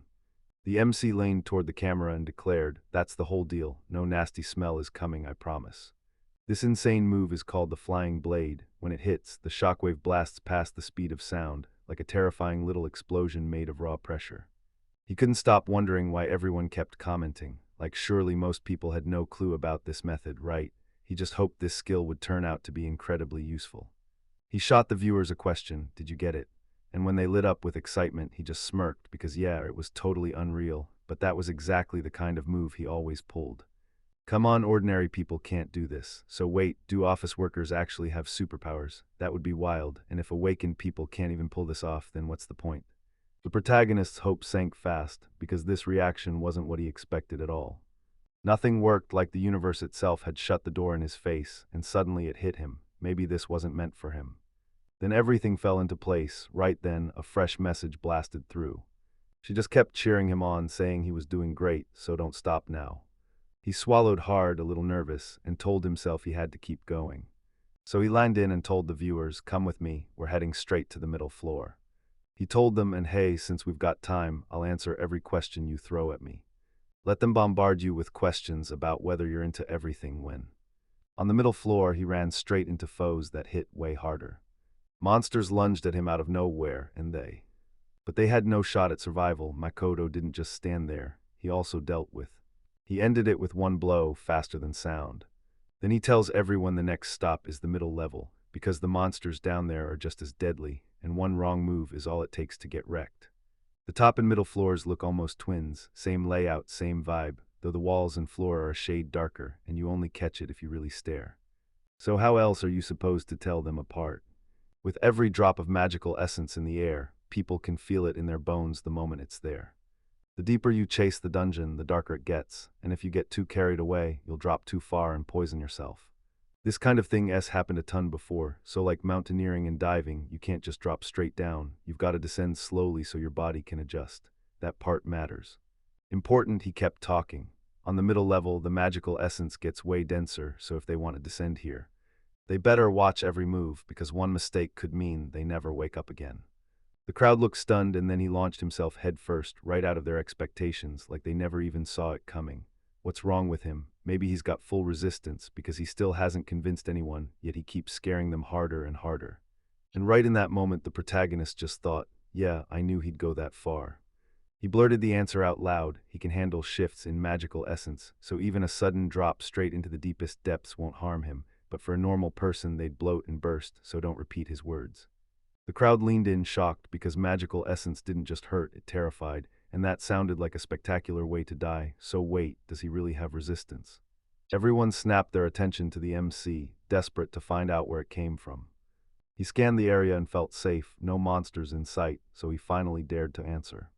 He answered them, then the protagonist snapped on the camera and said, quick and sharp, "The longer someone stays in the dungeon, the more their body soaks up the magical essence and changes to match it, and the same thing is happening to him." 5 years of overtime, 350 grueling hours stacked up behind him, and when he finally grinned, he kept going. The dungeon air had soaked into his bones until it felt like home. The crowd didn't know whether to boo or laugh because his story was pure nonsense, and it left a lot of people feeling queasy. He'd spent his whole life right there, chained to the grinder. Their favorite streamer turned into a corporation slave. The slave vanished, and with it came his immunity, like a curse finally breaking. He stared for a second, realizing his life had been pure misery, and he never, ever wanted to go back. He leaned in and told the audience that the dungeon didn't just have monsters, it had weird things you could eat to boost your resistance too. For example, a glowing flare of light burst into view, like it was alive. A glowing fly agaric lit up the darkness. He grabbed one, held it up for everyone to see, and the crowd leaned in right as the villain leaned in and said that this barely glowing mushroom could only be found in the middle levels. Inside the mushroom hid a magical essence. One bite, and you could feel its power explode inside you. You could boost your resistance to magical essence just a bit, and then with that grin, he wished everyone bon appetit. He snatched that tea, bit into the mushroom, and the crowd erupted like crazy again. Wait, did he really eat it raw again, or is he glowing himself right now? Who in their right mind would chow down on anything glowing? Didn't they teach them that lesson? Because people still shoved things in their mouths in the dungeon, tons of them ended up hospitalized, so even if the mushroom is edible, why would you risk eating it raw? The main character said it was a little hard, but the taste. It was pretty great. Then he started thinking out loud, and the whole chat suddenly woke up. He said not to eat it right away, because if you do, you could get poisoned, just like it happened to him. He realized it was edible only because he barely got a moment to chew. Work kept yanking him away, so in the dungeon, he just gobbled up everything he stumbled across. Inside the dungeon, he kept blacking out, pain ripping through his whole body. There were even moments where he straight up died. He still died, but he had to shove it all down, even raw, and by the third year he stopped caring what it was. He was a madman. They couldn't believe how fast this person adapted to any situation, and the whole audience was left wide-eyed, stunned. His power secret was straight up terrifying, so even if he's strong, don't you dare copy him, because if you imitate that, you could die. Someone once slipped down to the lower level and got hit with sickness fast. One guy burst in and basically said, "Wait, anything that actually tastes amazing, can you order food?" And the next viewer replied, "How heartbreaking." Heck, this is so sad, so let him treat himself to something tasty, because the moment the protagonist got a message about a super chat, everything clicked. The note they sent said it was real, basically tips, and the feature would unlock only after their subscriber count hit 10,000, but you can't use it instantly. First, he has to pass identity verification and get his personal info checked. The more famous he gets, the more money he rakes in from this feature, though the protagonist originally assumed it was just a way to drop a direct message to the streamer, never expecting anyone to actually use it, and once people did, getting those replies became ridiculously convenient. First, he has to thank the subscriber, so he does it on camera, right then and there, calling out the exact person who dropped that super chat. He promised he'd hunt down something delicious the moment his stream was live, and he couldn't stop smiling because the super chat feature finally showed up too. Everything is thanks to them, Abud, and I'm thanking every single one of you again. The moment it hit the screen, the viewers erupted, because finally they got their chance. They're all scrambling to chip in for his pension, cheering for every single stream like it's must-watch TV. Yeah, 500's not a fortune, but it'll cover lunch, and then boom. Someone sent him 8,000 and basically said, "You're awesome, you totally deserve more." He'd finally stumbled onto the good side of the internet. Someone slid him 5,000 and asked if that would be enough to eat his fill at a restaurant, and the main character couldn't even process it, because when his eyes burned, he realized those weren't just tears, they were emotional ones. Embarrassment hit him hard, so he wiped his eyes and told the viewers, "Something stuck in my eye," because in his head, that meant his hard work finally paid off. For the first time in his life, kindness rained down on him from everywhere, so yeah, becoming a streamer finally paid off, but then the viewers freaked out. Is he okay? Did we make him cry? And with. As the tears keep falling, their force fades, but even when he cries, he's still ridiculously attractive, so the main character clenches his resolve and thinks, "I can't stop now, I have to push through." With tears still on his face, he wiped them away and snapped, "Thank you all so much, I'll live up to your hopes, and I'll show you the most exciting things." Let them come to his streams. Then he bowed so deeply to his subscribers that everyone froze, so polite it felt painfully awkward. Just thank him.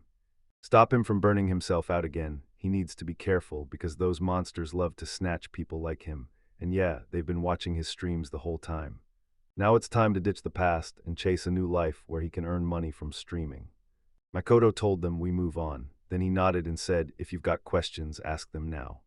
Arriving at the spot MC had been hoping for, they finally showed up. Today felt weirdly silent, and he couldn't shake the feeling. Something about that monster was about to change everything. Would finally reveal itself, because he was determined to leave every single viewer satisfied. And that meant one thing: he had to beat someone brutally strong. Strong, then boom, a woman's scream tore out from a hole in the wall. He hit the wall, and then in pure shock the protagonist froze. Wait, was that a woman's voice? The viewers panicked, fearing something terrible had gone wrong inside, but the dungeon still needed to stay sealed. The report said those groups rushed in before the elevator died, so why did the video suddenly get even worse? At worst, he's sprinting like a bullet train, no, faster than that, and there's no drone on Earth that could ever keep up. The viewers started panicking. He could slam into that wall, so don't let him die. And yeah, they're sick again.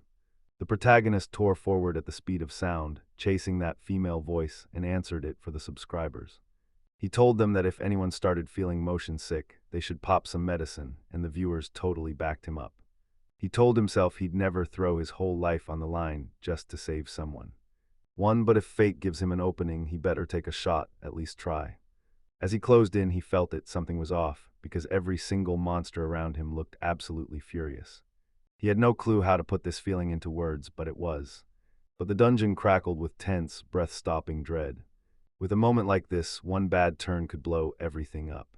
He had to be way more careful. Then, out of nowhere, he realized he spotted a girl standing all alone, staring down the monsters like they were nothing. He gasped in shock, just a lone wolf in the shadows. One of the monsters lunged in, trying to smash into her.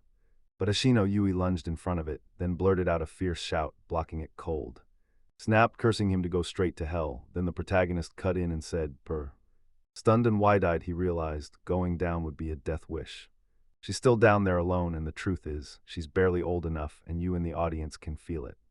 Noticed, and who would have guessed that? This is coming from the one guy who always goes solo. Yeah, he's different. He works for a company, so when you're a loner at mid-level and below, it's basically signing your own death warrant. Act so you need special permission, huh? The protagonist thought. In his case, he wasn't choosing anything. He was shoved down there alone, and he didn't do it for fun. The lower floors are cake, but up here, it's way too dangerous to walk in alone, because it's not just monsters and traps, there are other dangers too, and without a group or at least one companion, moving through this place is brutally hard.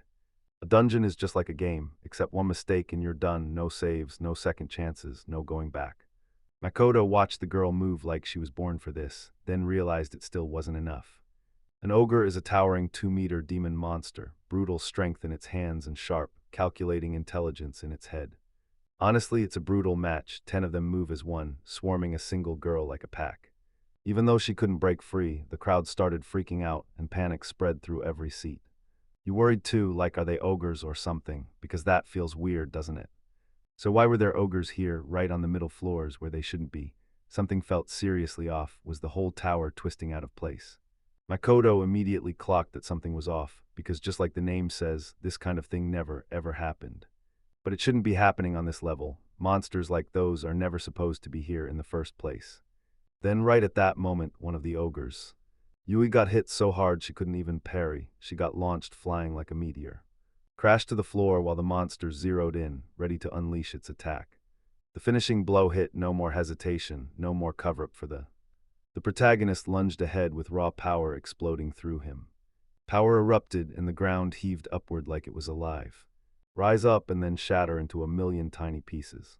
In the blink of an eye, he was already slamming into the attack, attacking the monster's feet and driving the fight straight into its balance, with such lightning-quick force that the enemy could barely keep their feet under them. On his feet again, the protagonist yanked. Snatch the girl before it's too late, pull her to safety. As they bolted for their lives, they swung the blade and cut the ogre down mid-escape, into tiny pieces right as the ogre toppled to the ground. Then the protagonist snapped around and blurted out, and spotted brutal pieces of the monster laid out in front of them. If it was an ogre horn, he knew the truth. Once the monster got taken down, it spilled materials, and every leftover piece melted away into magical assets. Drop materials could change depending on where the blow landed, because the direction of that strike determines what, down to the most valuable part, the fight leaves behind. Materials could be acquired. Then the MC snapped his gaze to the girl, and she suddenly caught herself wondering if he could really grip her that tightly without dropping her. He was praying she'd forgive him, considering everything right, so the protagonist leaned in and asked if she was willing to hear him out.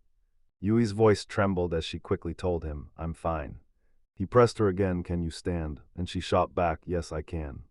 The protagonist steadied her on her feet and studied her closely, like she was seeing something crucial for the first time.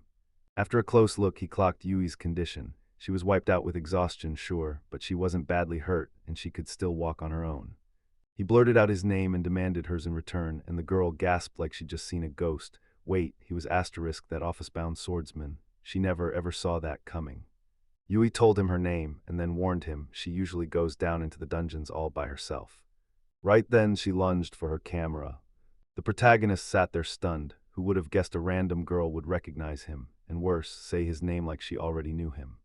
The internet's power is insane. His viewers are already screaming that it's her, calling her the cutest adventurer, begging everyone to hit that cute channel, and then her stream suddenly cuts out.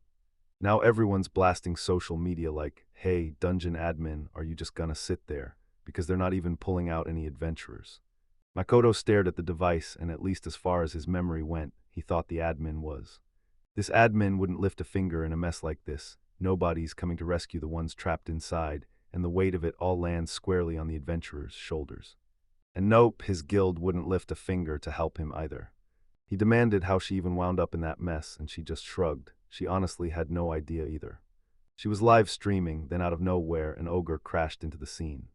She burst into tears and swore she'd never beat the ogre, then she bolted for escape, until she was finally backed into a corner.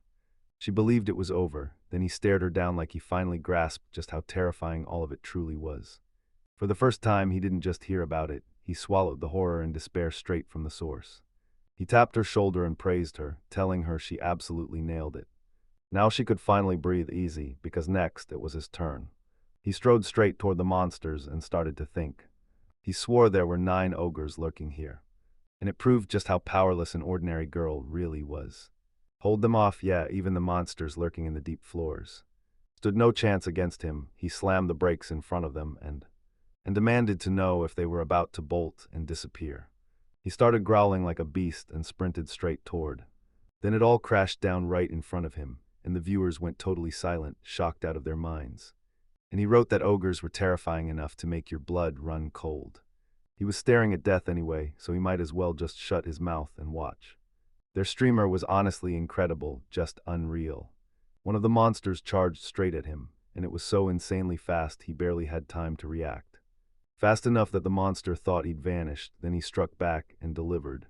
He snapped his sword forward and landed one blistering hit, and sliced the monster clean in half, two more. More ogres surged in from every direction, closing in on him from all sides. They swarmed in from the sides and slammed them at once with their clubs. He slipped out of every single one of their attacks, like they never even had a chance, which felt painfully slow to her. He drove his sword straight through their clubs, stopping them cold before they could raise their weapons. The monsters surged toward him and he slammed down. He slammed his hand onto his sword and charged, swinging at both of them with his fury. His feet, this brutal hit, gave him the opening he needed to break free and land his next move. To snap the bones of these monsters, he leaped off the monsters' clubs like a bolt of lightning, snapped his sword into position so fast it barely even registered, sprint toward the remaining ogres. Workers, he launched an insanely fast punch. He swung in and cut those monsters' heads clean off, and the viewers were stunned, swearing he didn't even see the strike. He had to press on, even though he still didn't feel a thing. Maybe he'll finally say yes to joining his guild, but deep down, he's convinced he won't need one at all. At first he wouldn't buy it, but this is a live broadcast, right? And then he remembered how utterly terrifying ogres are. Everything suddenly clicked for him, like fate was cheering. He's a rising star, and you can see it in the way she stares at him, like her heart just fell head first. Love and yes, strong men are basically irresistible. The protagonist just said, there's only one monster left. He braced himself, then got hit with shock when he finally saw. An ogre stood right before him, and when he stared into its face, he thought he'd found his strength. Fear clenched his chest, but he didn't back off. This monster's got the heart of a real warrior. He slid his sword back in its sheath, struck a battle stance, and swore that they would. They struck with everything they had, and the monster roared out in response. He blasted a deafening roar, then swung his massive club like a storm. Once his sword was back in its sheath, he convinced himself that this was his shot. In that exact stance, he was like a loaded gun aimed straight at his own forehead. Now all he had to do was pull the trigger, and the fight finally died down, and he ended it with his very own fencing. He bolted after the monster, refusing to let it get away. A monster blazing at mind-bending speed, then the blade snaps back into its sheath. He raised his sword and swore he was unstoppable, because Flash is so lightning fast that he didn't even. He never even clocked it, he was already dead. With a cool face, he shrugged like, I just got the worst luck against my opponent. He swore this was the quickest technique he'd ever mastered, and when the viewers saw it, they went wild, flooding the comments with it. It struck again, and this time it moved even faster, like it clipped him before he could even brace, because from where he stood, it looked exactly that way. He just got unlucky with his opponent, and then he said, yeah, no kidding, like it was some kind of flex, so wait, he's got moves left, and she's already pretty old. But when she saw him, youth lit up in her eyes. MC dusted the dirt off himself, stepped up to her and asked, are you okay? All right, he thought, wait, her name was Ashino Yui, right? What if she's terrified? She looked totally stunned, cheeks flushed just a little. She snapped back to herself, eyes wide with shock, and shouted, I'm okay. Okay, she bit down hard on her tongue, and that's why she finally said.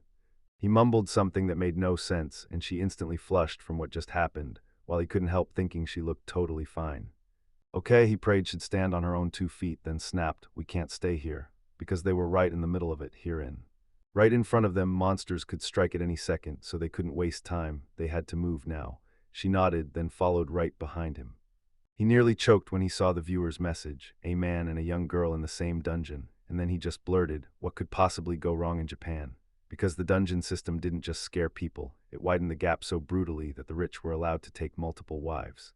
Harem life isn't just some fantasy anymore, it's real. When did that even become possible? The hype faded for a while, but now it's roaring back. He stared at it, totally baffled, and thought, wait, what are they even writing this for?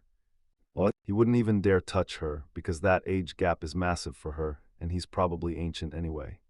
Old man, sure, she's probably thankful to him now, but this isn't love at all, it's something colder. Once they walk out of here, they'll never lay eyes on each other again.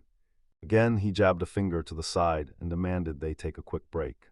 She agreed, then he slammed the stream off and promised he'd heal his wounds for a bit. After that, he clicked it back on, and the viewers freaked out, begging him to stop, even offering to pay just to get the stream going again. But he cut the stream and told himself if he hadn't, they could never talk like normal people. It had to be done. Then he glanced at her and asked if she'd sit there, and she nodded, agreeing without hesitation. Makoto sat her down on the rock, slid right up to her, and told her he could hear where it hurt, then he'd heal every wound. She blurted out a loud yes, threw out apologies, and thanked him so hard it almost cut off mid-sentence because she was truly, insanely grateful. If he hadn't shown up, she'd already be dead. She'd never forget his kindness, and she'd thank him for it. Then he asked, "Are you okay?" Like, of course it's natural to help your coworkers, right? With her voice blasting through the air, she dug in her heels, staring him down as she snapped that he had no reason to refuse. Her mom drilled into her that if anyone ever helped her, she'd pay them back double. Then the moment he realized it, he was totally stunned. She was stunned by what happened, and for a split second, she honestly thought she was too bright to get dragged into the darkness of a guy like him. He used to be the same way too, but now his mind and heart are as dark as pitch. All that hard-earned struggle can remake a person completely, and he's praying she never has to end up in a nightmare like that. She called him over and threw out one more line, because yeah, he's been in this game longer than her and he's clearly older, and when he talks to her so formally, it just feels off right. She can't shake that weird, uncomfortable feeling because he figured they'd both be out of the dungeon soon, so they didn't need all that extra familiarity. Maybe it was smarter as comrades to talk it out. He nodded, agreed with the plan, and swore he'd give it everything he had. She bowed again, thanked him one more time, and he lined in, asking if she was in pain. Yui bent to slip off her shoes and blurted, "My foot hurts the worst," because the ogre's touch hit there when. He lunged at her, then his eyes snapped to her foot, sure as day, swollen and throbbing like it hurt like hell. He shoved his hand into the inside pocket of his jacket, rummaging for something, and then he said. He promised right then and there that he'd fix it, so he snatched the bottle and popped it open. She stared at her hand, eyes wide in shock, and blurted out, "Wait, are you telling me this is a potion?" With a calm face, he said it was all fine, and that he'd even managed to have more of everything. Then he started. He pressed his hand to her wound, begged her to forgive him, and he snapped back that she had nothing to apologize for. Then he started cooking up the idea that in the dungeon, you could even brew potions from scrap, or just buy them if you. He only wanted potions for money, but the price was brutal. Some guilds hand them out, sure, but in the guild he was stuck in, nobody ever gave him a single one. So he brewed the potions himself, spending a ton of time on them, and once he went hunting, he had zero trouble finding every material he needed.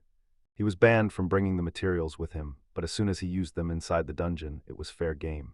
He yanked his hands away from her and snapped that he was. He was done for real. She blurted out a huge thank you, stunned that it had healed so fast. So fast he told her to move. She nodded and started right away. Then she sprang up and shouted loud. She blurted out in total shock because her leg didn't ache one bit, and then he smiled and said that. Then it hit him pure joy, and the moment he looked at that, embarrassment crashed over him like a wave. He stared at her for a beat, then spun his gaze away, like it was the best thing that he shut the stream down. Then he yanked out a tiny vial and like it was nothing, asked by the. How did she even get here all by herself, here like fate dumped her on his doorstep? And yeah, this had nothing to do with him.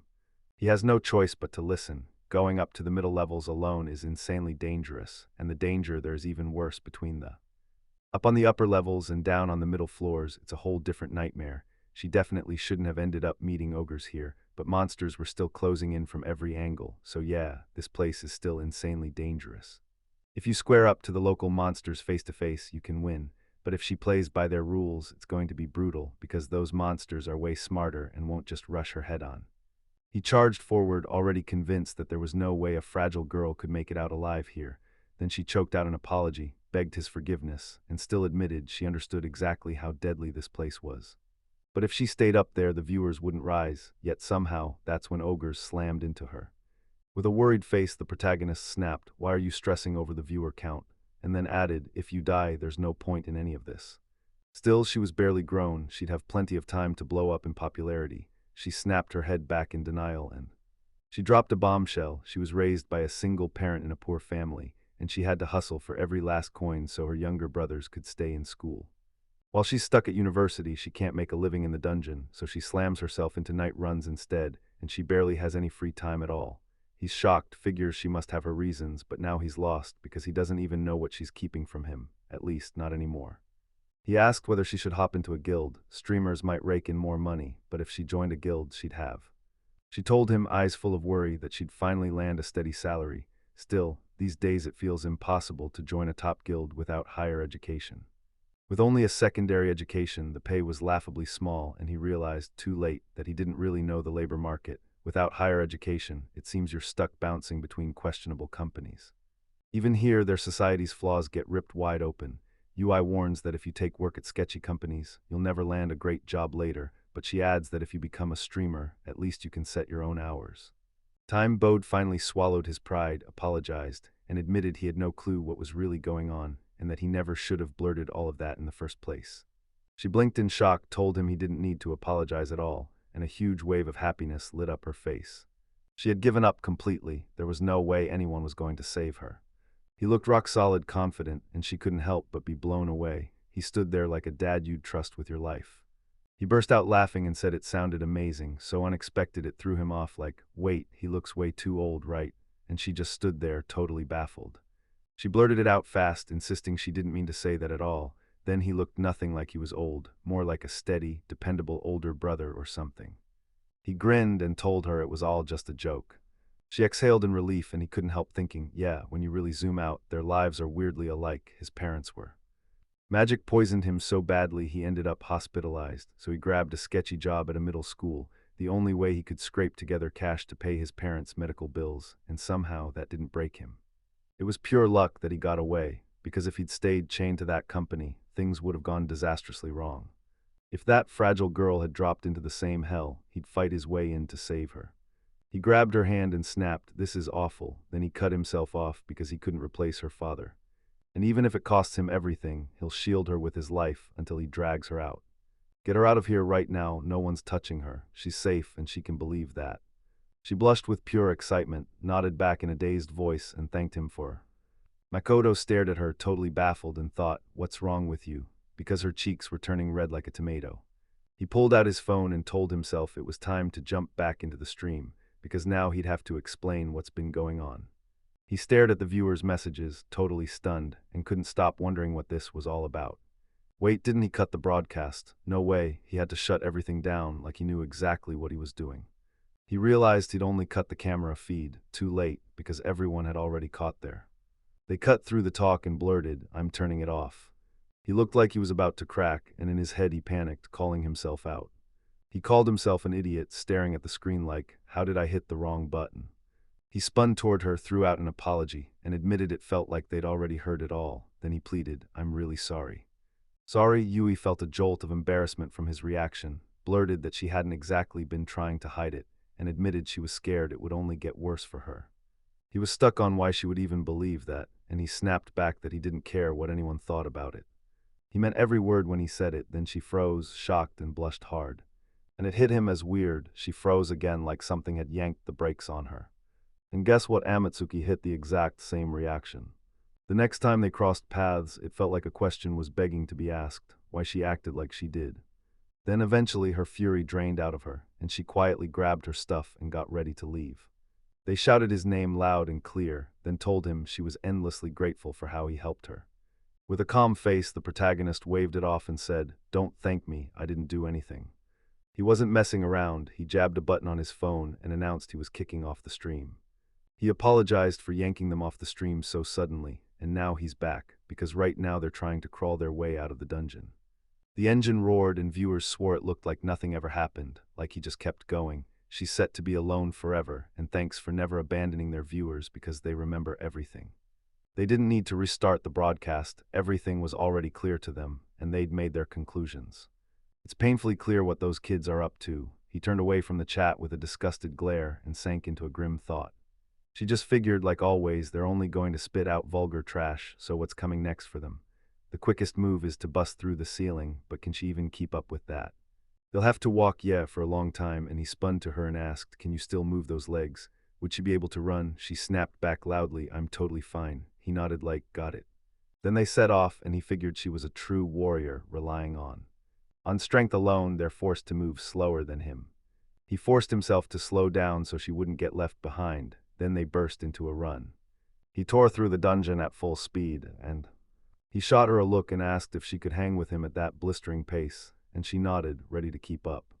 Yara agreed, then he leaned in and asked, by the way, has she ever worked in a group before? Even if you haven't joined a guild, you can still team up and play it safe. Yui looked a little shaken and said she gets invited to collaborate all the time, mostly by guys with terrifying eyes who... He tried to call her, wondering if his own eyes looked too intense, given how many fans she already had. She didn't get a pass. He wasn't shocked to find plenty of nasty people in that crowd. It's definitely the kind of thing where one of them would start laying claim to her, because the way she looks screams target, like trouble is just one step behind them. With nothing but ill intent, they latched onto her because she always streams alone, and she's just so sweet and stunning. It's wild she hasn't been in real danger until now. Time, he demanded, so was he really her first partner? She nodded, and it landed like a punch. He read it, swallowed his pride, and apologized, then immediately asked, wait, that's not her real first comrade, is it? She snapped out loud, shocked that anyone would even say that, and then burst into pure happiness. Relieved he'd made it her first, her face burned with a blush of pure embarrassment. And the viewers basically said, yeah, it's obvious, he was her first, she was way too green, and she needed someone to shield her, while he just sat with that secret dream in his bones. To finally hear the words that he was someone's first. You fired a grim look at the chat like it had personally offended you, and he was sure a girl as sweet as her could never fall for him, and yeah, everyone at home got it. She clapped her hands over her face, apologized through sheer nerves, and was seconds away from saying something. He shot a small, confident smile and told everyone everything was fine, and the crowd couldn't help but laugh. Then she stepped in with a worried look and said, that's not what she meant something totally different. He spotted something and slammed on the brakes, and it completely shocked her. She blurted super loud, what is it? Panic shaking her voice, and the MC shot her a look, gesturing hard for her to quiet down. And then he swore he could hear them, so they froze in silence for a while, and she lowered her voice and insisted she heard nothing, so he kept his ears trained, listening harder and harder, like the next sound might finally crack the silence. He jabbed toward the side and declared, we're going this way, and the viewers shot back that he didn't hear a thing either. He cranked the volume up high, but still nothing hit his ears. Then he figured the drones had some kind of microphones in their office. Plankton just have awful hearing. He cranked his computer software volume to the max and still got nothing, so how was he even supposed to hear? Then several groups showed up. This morning, could it be one of those? Was it dangerous? Something was going down. He swore he'd heard voices, and now he could clearly hear the clash of a struggle. If there were adventurers out there who'd already stumbled into monsters, he had to step in and save them, but he could. He couldn't just leave her hanging, so what was he supposed to do? Then Ui stepped up, eyes locked on him with a serious look, and told him that because if they left anyone behind, she knew she'd never get the chance to return home. Right as he opened his mouth to speak, she slammed a hand in front of him and blurted that they decided it would all be fine, nothing would get in their way, and then they locked eyes for a few heart-pounding seconds. He figured he couldn't say no when they asked him that way, so he nodded and agreed, but only after he warned them that if it was dangerous, he wasn't just blindly going along. Dangerous or not, she should run, she agreed fast, and he said that. So then she should chase after him. They dashed through the dungeon at full speed, and he shouted that they surged ahead, so she had to get ready fast, because a whole group of people was about to catch up. Crowds crammed together, staring down a monster straight in the face. Makoto pointed that way, and then he said this was the second time already today. Today was the day he stopped wasting time, work time had arrived. He lunged up to the first monster, and he cleaved it down with a razor-sharp swing of his sword. Revelation hit me like a truck. What just happened left me completely stunned. And he said it coolly, like nothing could shake him, that. And wouldn't you know it, those troublesome monsters were back again. He figured those labyrinth mages were monsters in robes, hiding their pitch-black bodies, gripping a staff and unleashing straight-up magic attacks. These monsters usually stay off floors like this, but for some reason they showed up anyway. And for a swordsman, a mage is basically a built-in target.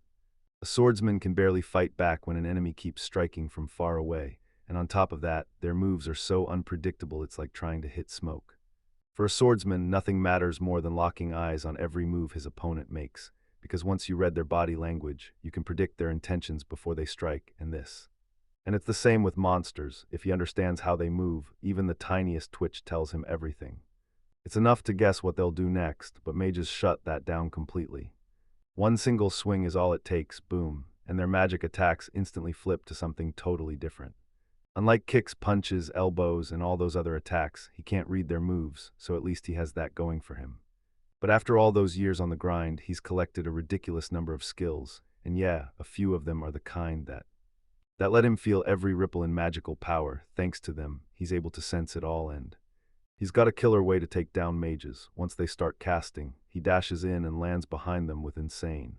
They whipped their heads toward him, and he yanked out his sword, promising he'd cut them down before they even got a spell off.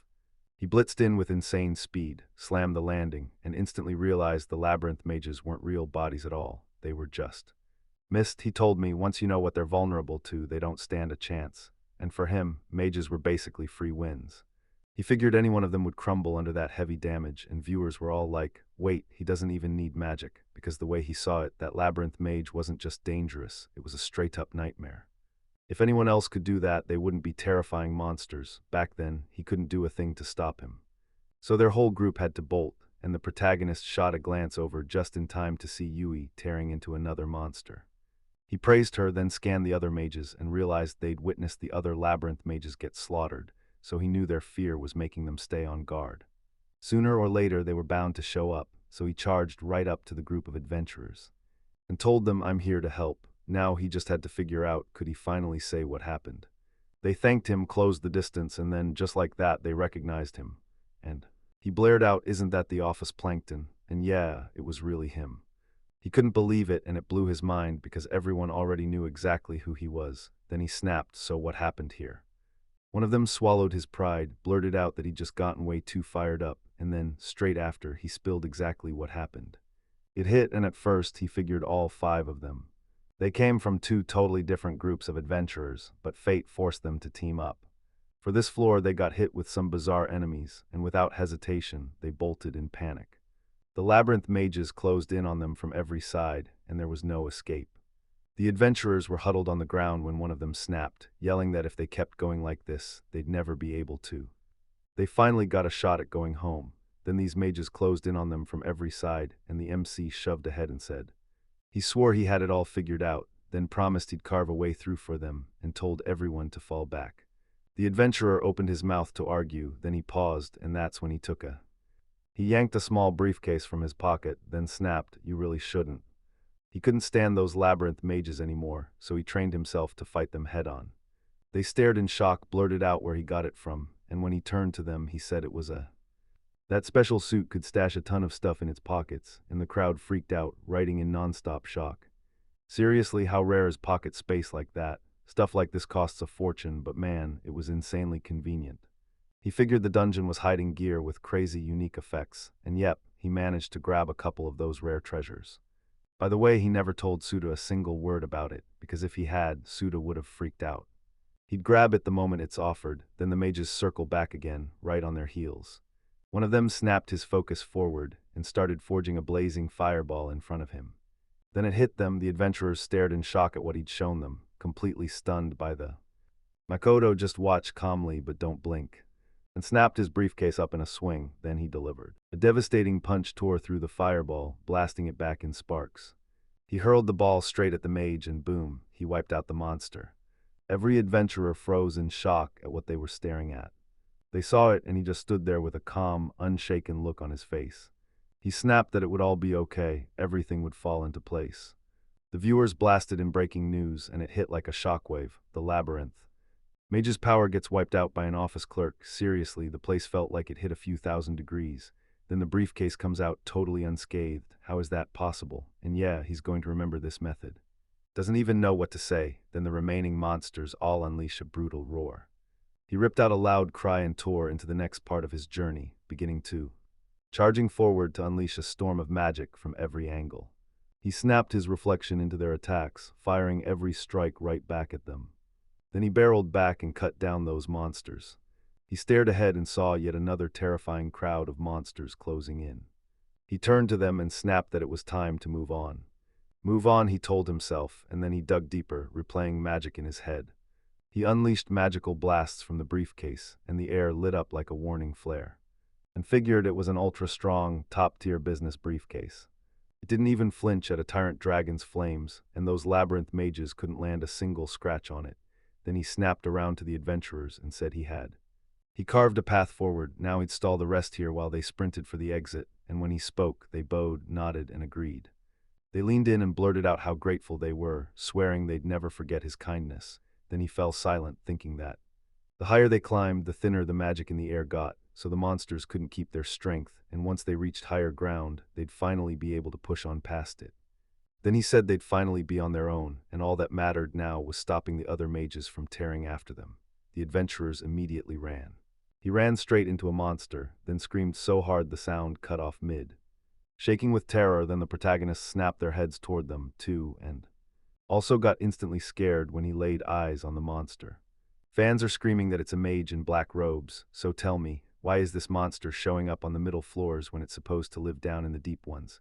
And what the heck is the Dungeon Management Bureau doing? Even their best swordsmen can't touch him. This is where the story ends.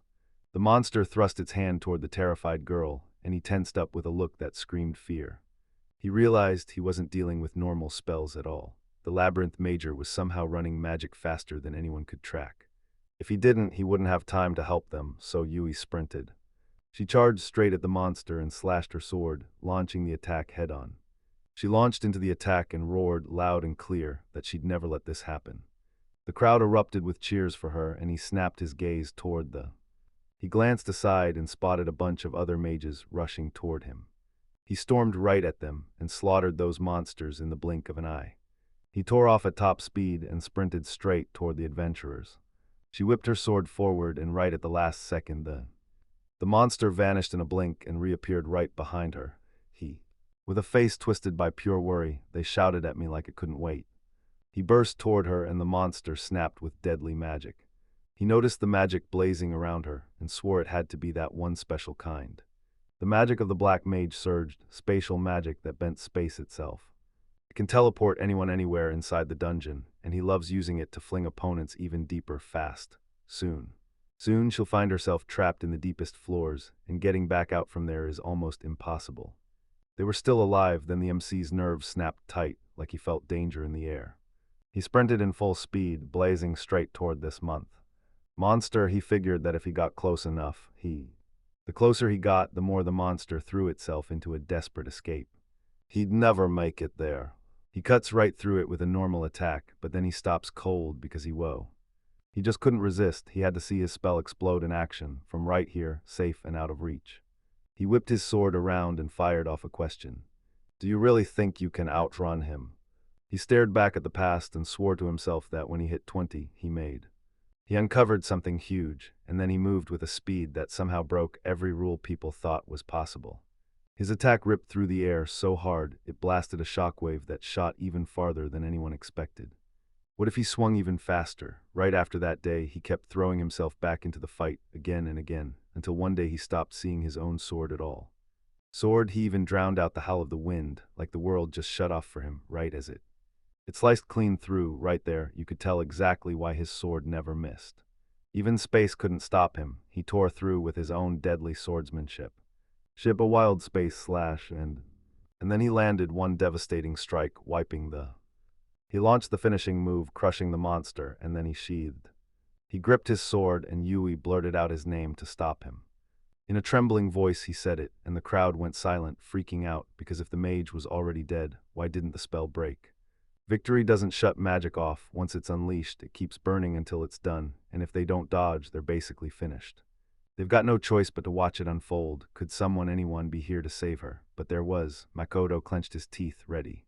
From that gut punch realization, no time left. She would soon be about to dragged to the dungeon's deeper floors. So tell me, what's the best way out of this mess? Then the moment hit him, he remembered it, and all he could think was that there was only one thing left. He grabbed a handful of bottles and hurled them toward the adventure. And then he shouted, demanding they use it right now. They'd break through like that, and suddenly the upper floors were within reach. Right from there, they could have. They decided to handle it alone. Then one of them snapped loudly, "So what are you gonna do?" You marched up to her with a calm, unreadable face. He placed his hand on her shoulder and promised right then that he'd keep his word. He didn't just get surprised, his jaw literally dropped. With tears blazing in her eyes, she shouted, "What did he?" He was right in the middle of it. Then she opened her mouth like she was seconds away from dropping a bombshell. But he said it in a calm voice, like he knew she'd remember that promise right until he gets. Get her out of here, he won't stop hounding her, and those words hit her right in the heart. The whole crew of adventurers bowed to him, shouted their thanks for saving them, and promised, right there in full volume, that they would never. He'd never forget that moment. He stared at them, and then the spell took hold. The power flared, the world tore open, then they got teleported, and the two of them finally stumbled on. They tumbled into a pitch-black void, falling as everything else vanished around them. Plunged from a massive height, yet he hit the ground running on pure grit and landed on. With one finger, she jabbed forward, and Yui's scream tore through the air. Terrified out loud, he grabbed her before she could slip away very fast. He blurted, "Is she okay?" at lightning speed, and the silence after was heavy, really heavy. "It's pretty dark in here," and with a worried look he yelled, "I didn't do it on purpose." She did it on purpose, and when he confronted her, she blushed hard and said she understood every single thing. Everything. He just has to let her go or she'll feel wildly awkward. They kept moving and asked, "By the way, does it feel super dark in here, like they're buried way down deep?" He said, "Yeah, probably it's like that." All right, so yeah, it was real, but before anything happened, they had to read the room first, and he yanked a spare drone from his briefcase and thought Adachi set it up for him, just in case the last one. One of them cracked and said, "Listen, first we launch this one, the protagonist." Magnus genuinely thought he'd seen it all coming, until he had to thank him again. Then he flicked on the drone's flashlight, and it caught her completely off guard. She fought it for a moment, then her eyes finally adjusted. She said it all clicked into view now, then he nodded right along. He nodded and admitted he was just as shocked by the first one. It was their first time, so they started down a long, echoing corridor, step by step. Down the corridor, he kept thinking there had to be a way back, yet every step forward looked the same, and no exit ever showed up. They didn't have a clue where to go, and honestly, he hated being stuck in a mess like this. Yui's voice cracked, she burst into tears, begged him to forgive her, and swore that it was her fault he was trapped here, saying she was truly, deeply sorry. He figured he should be used to this by now since he usually storms into the dungeon solo, so when she blurted out that apology, he cut her off and told her she didn't need to say it. Then he realized she'd gotten trapped in the spell because she wanted to protect the adventurers, right? She should have felt proud, yet instead she kept breaking down and sobbed that now, because of this, he was in real danger. He lined in and insisted, "Of course we're in the deep floors," because the mana hanging in the air was giving it away. "Yeah, this place is deadly, but he's already mastered the deep floors," and with a grin he said, "Don't worry, this is just my usual worksite. It looks way scarier than it really is, so don't panic, thanks." With his help, she finally snapped out of it and calmed down. She wiped her tears, smiled through it, and admitted, "Yeah, he's still wildly strange. Most people would call this hopeless, but because of him, she was already starting to feel better." He lit up and said he was thrilled to hear it, because they need to start carving out a real strategy. She nodded and promised him that if they escaped this place, she'd absolutely make sure he got the thanks he deserved. She's broke, but she refuses to panic. She's already hunting for something she can do to make it work. MC froze in surprise, then felt relieved, because she'd finally pulled herself together and was ready to jump back into action. But those words would absolutely flip the chat into chaos. He insisted they had to figure out a way to escape. He stared into her face, then slapped his hand to her forehead like he'd hit a shock, and anxious words burst out of him. He said. Yui could already tell she was running a fever, and she started to say, "I." He seemed okay, then he yanked open his briefcase, searched around, and snapped that this was all wrong. It's probably magic poisoning, and if that's true, stepping into the dungeon like this could get you killed. He thought magic poisoning was basically an overdose of the magic power lurking in the air of every dungeon, like, if you don't get it out of your body, your health will crash, and if you do absolutely nothing, you can straight up die. But he's got crazy high resistance, so it doesn't terrify him. Still, he knows the concentration. The magic power hanging in the air here hits way harder, and she knows it. She's never climbed floors like this before, so the local aura will slam into her like a bad omen, no matter what. He said, "Sure, you can train your body for it, but you've got to ratchet up your magic power slowly. If you slam in a massive dose all at once, don't gamble and push through it, don't risk it." She was shaking with nerves and told him they'd have to rush now, all because of her. He snapped that it wasn't her fault and that a cure was within reach. Her breathing finally steadied a little. She took a little step, then boom, her face lit up with shock when she finally realized it. He admitted that as a company employee, he spent endless time down in the depths, where poison attacks were just part of everyday life. It sounded routine until he snapped awake, spotted the truth, and discovered a cure that could actually work. She blurted out, stunned and loud, "What is this strange method?" He pointed at everything he pulled out of his stash. He snapped his briefcase open and declared, "That's it, this is the moment." She opened her mouth with a worried look, then I cut her off with a quick, "My." Makoto grabbed a glowing mushroom and blurted out that they had to. He lunged into the dungeon, hungry for whatever food he could grab in there. Tonight, they're stepping into the dungeon to whip up mouth-watering dishes. He flicked on the stream with a spare drone he grabbed on the fly. He jumped on screen, greeted the viewers, introduced himself, and told them they were picking up right where they left off, streaming from the dungeon in the Nishishinjuku cliff. Right now, down in the gut of this place, where the viewers swore he started the stream again, Yui's there too, alive and kicking, and he's so relieved it hits like a punch, but did he just mix something up? So he decided to kick off the stream in a calm voice and said, "Whoa, there's an insane amount of magical power in here," warning her that she wasn't used to it and could get poisoned by the magic anytime. Then he jabbed a finger at her and added, "I think we're all about to face the same kind of trouble." What? People watching were stunned and kept asking, when would we ever see something like this? And then they wondered why he kept working in a place like that, because his path was painfully sad. He admitted it straight up, if they only take a break, it won't magically fix her health. And the same fear hit him before. When he pushed too far down, he had to drag himself along the ground, convinced death was waiting right there for him. He's dying and normal medicine can't touch it, so he starts cooking to survive, firing up a huge pot of boiling water first, because this dish is what helped him stand back up against the magic poison. Poisoning, then boom, viewers swear a cooking show just kicked off out of nowhere, and honestly, maybe it's time he starts his own show. So why stop there? Let him launch a delivery service too, ordering something like this. Then he starts daydreaming about a magic stove it converts. Magic power turns straight into heat, so in a dungeon you don't need fuel because the air already carries the power. The flame won't steal the oxygen either, so it'll burn even in tight spaces, making it the ultimate tool for cooking in the dungeon. Yui barreled up to him, shouted his name, and said. She said she wanted to help too, and the protagonist snapped his attention to her like, really. She got asked if she could definitely pull it off, and she didn't hesitate for a second. She happily said she could handle it as long as it wasn't too difficult. He shoved the ingredient into her hands and demanded she slice it into pieces for him. Then she snatched it, nodded, and agreed, no hesitation. Agreed, but the moment she stared at it, fear hit her like a blast, and it was loud enough to rattle her bones. He raised a brow and asked what it was, and he stayed cool as ice while saying, "It's a..." She'd never seen a plum mushroom before, and the moment she noticed it, she blurted aloud, "No way," and fired back, "Why?" What kind of mushroom it was. Then the crowd melted at her reaction, and he just calmly said, This magical mushroom breaks magical power into clean, usable pieces. Eat just the right amount, and it wipes away the symptoms of magic poise." She stared at those mushrooms, brow furrowed, and demanded, "Tell me, do ingredients like this even exist?" Then she shot back, "But how would he even know? Is this something most people learn?" He said, "I already told you this today," then snapped that he had no money and zero time for real food, so he battered through the dungeons, trying anything he could find, until he bit that mushroom and felt the poisoning finally start to fade. With a sharp, annoyed glare, she snapped that she'd cut it. MC shot her a look and wondered, does she have any doubts? This doesn't look great, but trust me, it tastes awesome, or is she the one messing with him? Yeah, he's the weird one. He yanks out a screaming carrot, claims the veggies here can soak up magic power and even slow its buildup, then tells her, "Eat this and you'll finally feel better." Yui burst into nervous laughter as she nervously sliced the mushrooms and thanked him, and viewers couldn't stop saying he'd never been this terrified to spot potential hot pot ingredients. This is some brand new, hellish level of hot pot.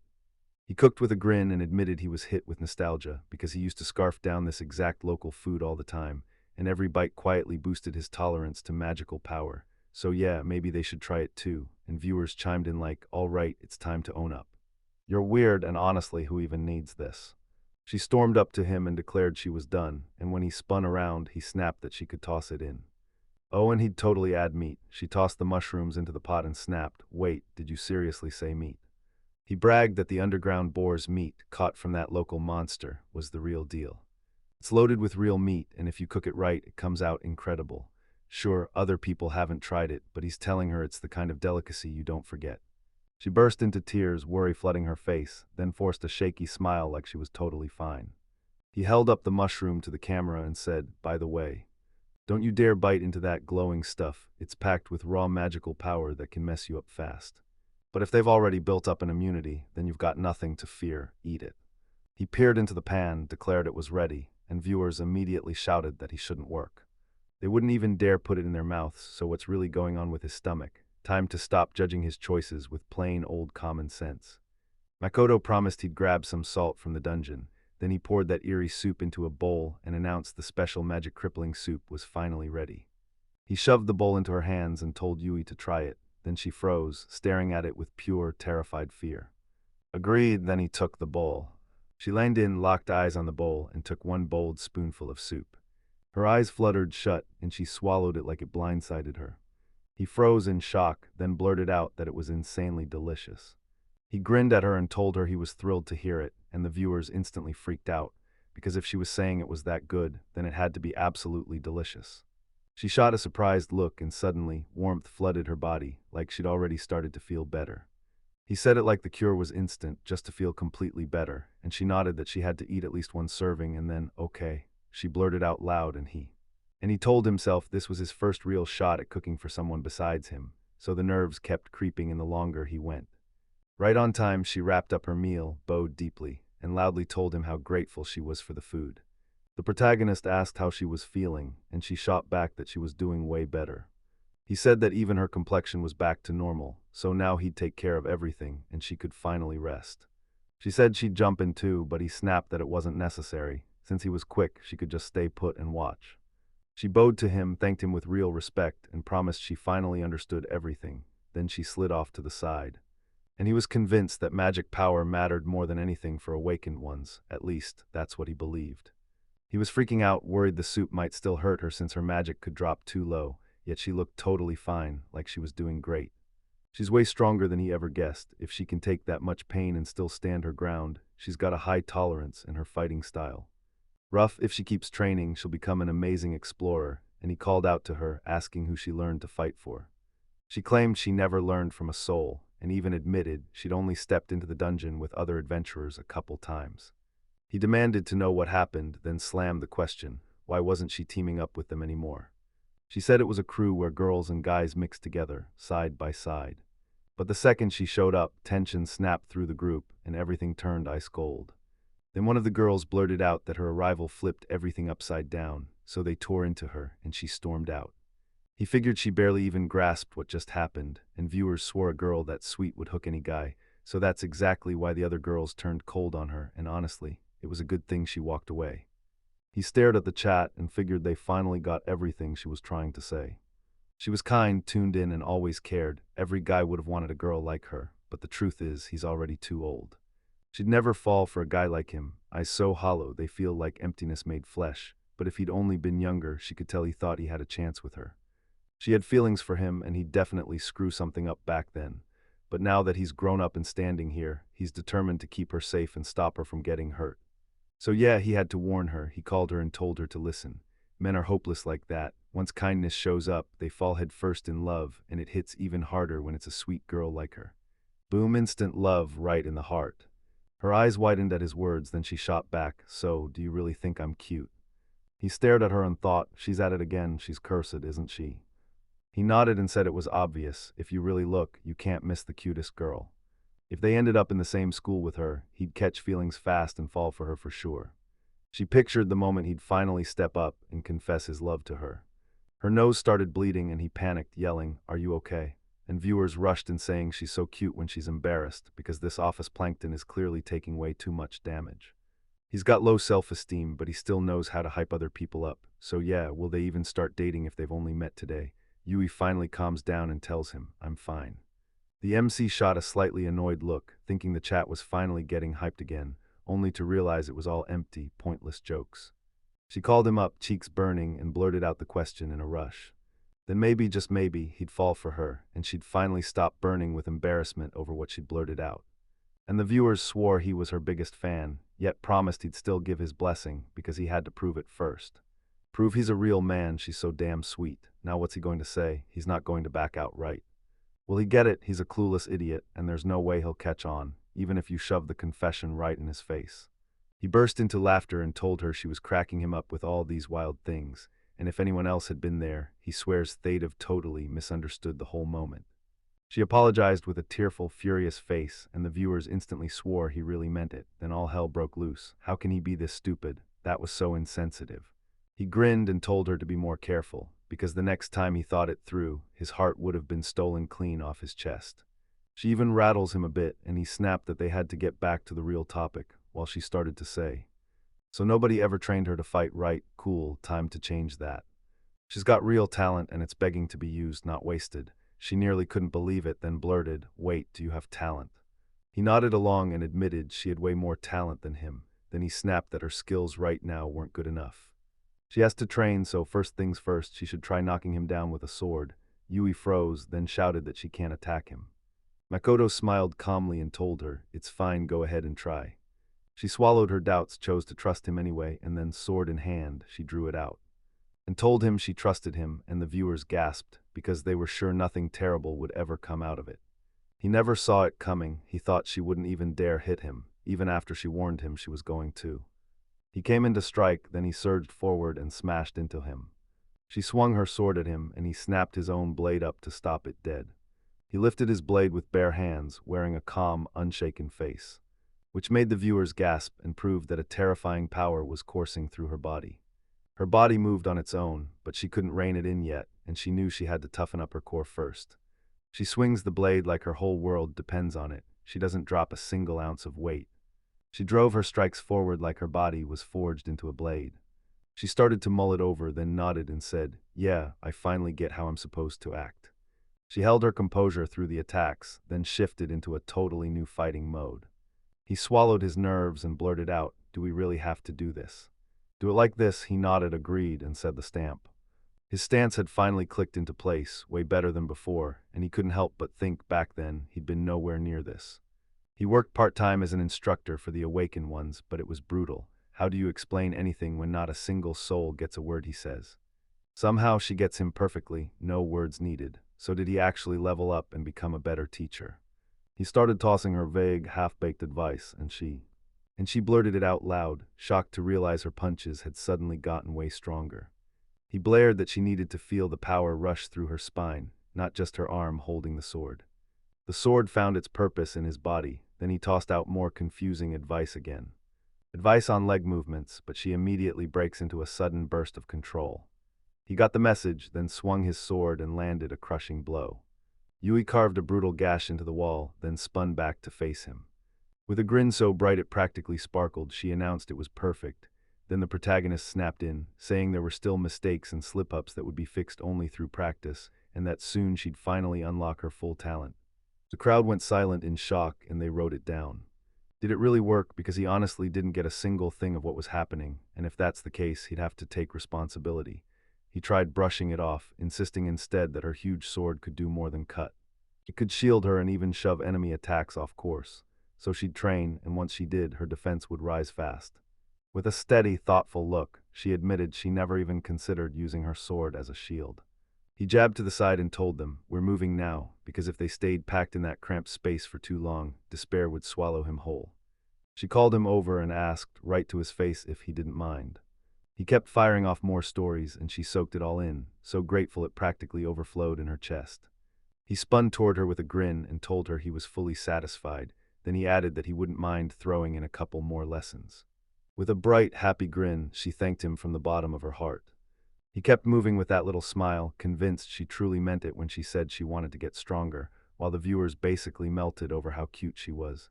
And seriously, did he still not get it? Turns out, for all his skills, he'd traded away his own feelings. Of course, anime girls always swarm around these ridiculous heroes, and yeah, he's the main guy of the harem. What kind of cliché is this supposed to be? MC said she doesn't know where they're heading yet, but she'll push this way anyway, because the local monsters are way more dangerous, so she's gotta stay sharp or get wrecked. Yui trotted beside him and blurted out aloud, "I agree." Then, after a while, they kept marching down the pitch-black corridor, deeper and deeper. And he just couldn't shake the feeling that no matter how far they trudged, the world around them wouldn't budge, and if they kept going like this, they'd never reach the exit. They sent him a message with their donation, because they were the adventurers he'd saved, and said, "Because of you, we escaped the dungeon." Now they're seated in the administration, thanking him in person. He stared in disbelief, shouted at her, and told her the truth. Those adventurers we helped actually managed to get out. She burst out in joy, and once she heard it, she practically shouted, "Is this for real?" Hiroki told everyone the administration is rushing to assemble a crew for the dungeon, and they even asked for help too, so he hit back with a heartfelt thank you, saying how truly grateful he was. For now, the best move was to rest. Sure, he felt grateful, but deep down he knew nobody was coming to help them here. They need to get out of there ASAP. She kept staring at something, like it was about to change everything. A look of pure panic twisted her face, and she blurted his name. He nodded, agreed on the spot, and said those mushrooms were chopped from the very pieces they were cooking. There was even a fresh mark from the punch she landed right here, and then they stormed back to where it all started. With fear written all over her face, she blurted out that this was impossible, because they were literally just walking straight ahead. There wasn't a single exit off the road, so why are the viewers even writing like they know what's about to happen? He's about to go. To go crazy, he's still clueless, like the rules haven't clicked yet. Could this be some kind of loop? He stared at the chat, sure everyone was just as lost, but if they start panicking right now, they'll never make it out, because down in those dungeons, the moment someone loses control, they're dead. Something wild always erupts here. Dungeons aren't just dangerous, they're pure chaos waiting to explode. But the answer's always waiting if you just lock in and look. He jabbed to the side and swore it was exactly the same trail she left, only now it looked a little tighter, like it had shrunk with every step, and she couldn't hide her shock. She claimed she hadn't even noticed it, and he fired back that he was absolutely certain. At first it felt way deeper than it should, and when he spotted something on the floor, he couldn't help but start wondering. He realized the mushroom remains were way too slippery, like they were dissolving in real time, so this wasn't just gross, it was crucial intel. He called her and asked if she felt tired, then he noticed it right away. So she started slowing down right there, like something was already pulling at her. Then for no clear reason, exhaustion started creeping into her body. Was it her nerves finally catching up? Makoto couldn't shake the feeling that she was running out of steam, like it happened right under her nose. The wall kept bulging and swallowing itself, melting mushrooms into goo and wiping out everything in its path. Of strength, almost nothing was known, yet he had already cracked it. He found the answer, and honestly, it was painfully obvious. There was no way anyone could have missed it. He called her out, begged her to calm down and actually listen, because right now they were inside the monster's stomach. She froze in shock, then blurted it out loud, completely stunned. So they got swallowed whole, and the wall was still stone, right? So tell me, why were they pacing in circles like they were stuck in a nightmare? Then he snapped, it's a monster, and the words hit like a punch. Even with a body of stone, some monsters can still flex and move their own organs on command. He refused to let his insides shift, so there was no way for them to slip out. The mage yanked them via teleport straight into his stomach. Sure, it looked like a cave at first, but it only got worse from there. Meanwhile, he started draining their strength, and if nobody steps in right now. They got totally drained and collapsed. She was terrified, shaking with fear as Fear crashed over her the second she heard it, and she blurted, no, this can't be. Then he drew his sword and snapped, She shouldn't stress, if it's a monster, he'll slash straight through and carve them a way out. She asked, voice shaking with worry, could he really pull that off? He nodded and said, all right, time to get out of here. She blurted out aloud, I'm in, and swung the door wide. She was ready for whatever came next. Then he slammed his sword down with a crushing, bone-rattling strike. Smashed into the wall, carving a huge wound there, and blood poured out from there. Yui froze at what she saw. Then the protagonist reached out, tapped her shoulder, and said, they were really trapped inside the monster, so she grabbed him and held on for dear life. He sprinted ahead, clutching her tight, right as the moment exploded. He grabbed her with one hand, then slashed with the other.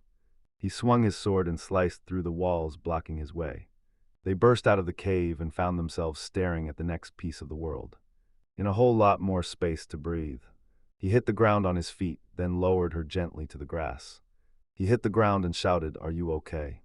She looked utterly worn out, and with a shaky voice, she admitted she was. She gagged like she was about to puke, and he immediately looked away, with a calm expression on his face. And yep, he just claimed it was him, of course. They both stared at a monstrous giant towering over everything. She was trembling with fear, ready to blurt something out, then he calmly cut in and said it was an S. A monster, a mountain dragon. He swore it looked like some giant earth dragon you could easily mistake for a mountain, all because earth dragons have those thick, powerful legs and rock-solid bodies. Since they don't have wings, they can't fly. On average, they still shoot up to 10 to 20 meters tall, and that's honestly just the start. He's basically a walking mountain, so huge it's unreal. He swore he'd never laid eyes on dragons that big. Yeah, this is a walking freak of nature, and every monster hiding on the deep floors must have bolted in pure terror. pulled it straight to the middle floors because of him, and the viewers freaked out, yelling that this monster is massive, like an impossible anomaly. So tell me, can anyone actually defeat it? With a calm face, he swore his body would outmuscle every other dragon, because going in without prep is basically asking to get crushed, and viewers even pointed out that when they tried, when the office plankton can't handle it, they're forced to bolt for survival, and the MC spots a terrified UI cowering on the ground, then realizes his team isn't fast enough to get them out. They tried to escape him. He just smiled and said he was grateful they cared, then warned them that if they couldn't beat him, they'd never get anywhere. Even the whole state would struggle to stop something like this, so casualties might be unavoidable. He figured the state had monster hunting squads, but the truth hit hard. They were drowning in work, and they kept having to hire black guilds. Their leader kept handing him work and even tossed him extra tips too. So yeah, he figured it was his turn to pay that kindness back. He shot her an apology, begged her to hang tight for a minute, and promised them both they'd head home right after. She blurted out a loud yes, and he answered back with a stone-cold seriousness. That stern look cracked into warmth. He thanked her, and then he said she needed to wait right here. Then the monster lunged, took a deep breath, then barreled into him with full force. But he slipped out of the way like it was nothing. Fans were stunned by it, saying it felt like a living avalanche, a walking disaster, and convinced he wouldn't survive the fall.